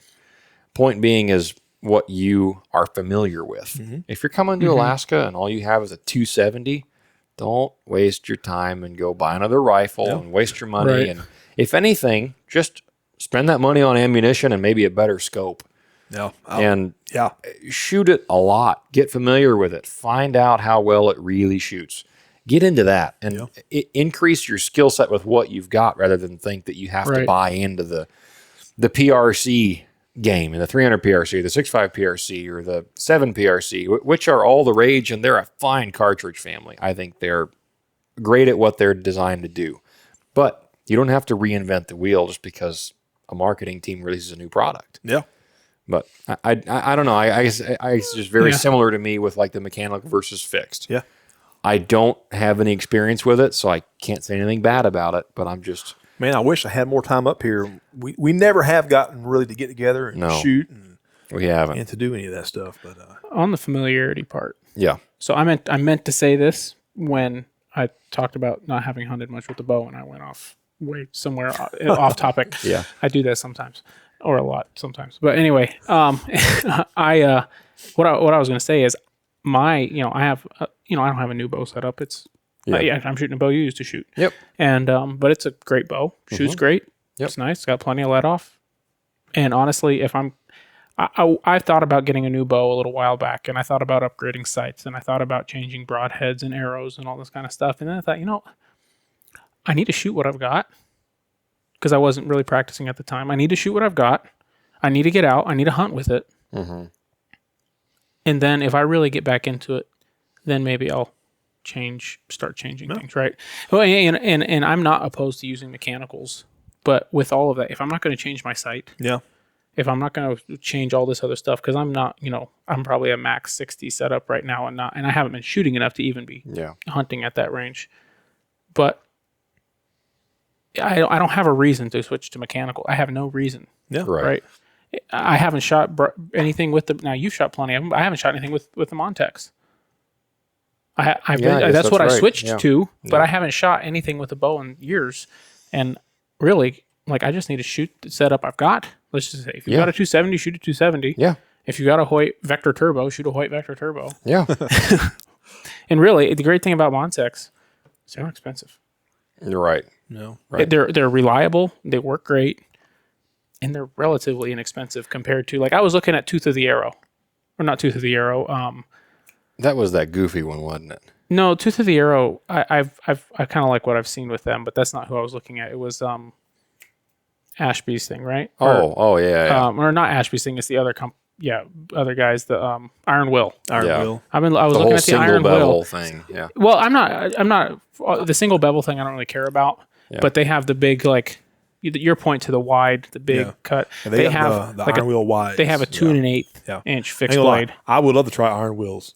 I just don't want to pay the $150 for three of them. Yeah, exactly. That's what it came. And I was looking at that why don't I just shoot what I got? And if I get back into this, right, maybe I'll buy a set to shoot some stuff with. Yeah, but because I like that idea of a big blood trail. I don't have a problem with mechanicals, but growing up, I knew several people that were my dad's friends who hunted with mechanicals who had a lot of problems. And so it's getting away from that. So, that was... He'd be out hunting with a friend. He'd get back and be like, oh, yeah, so-and-so. Yeah, he would have got the biggest bear I've ever seen on the haul road. Right?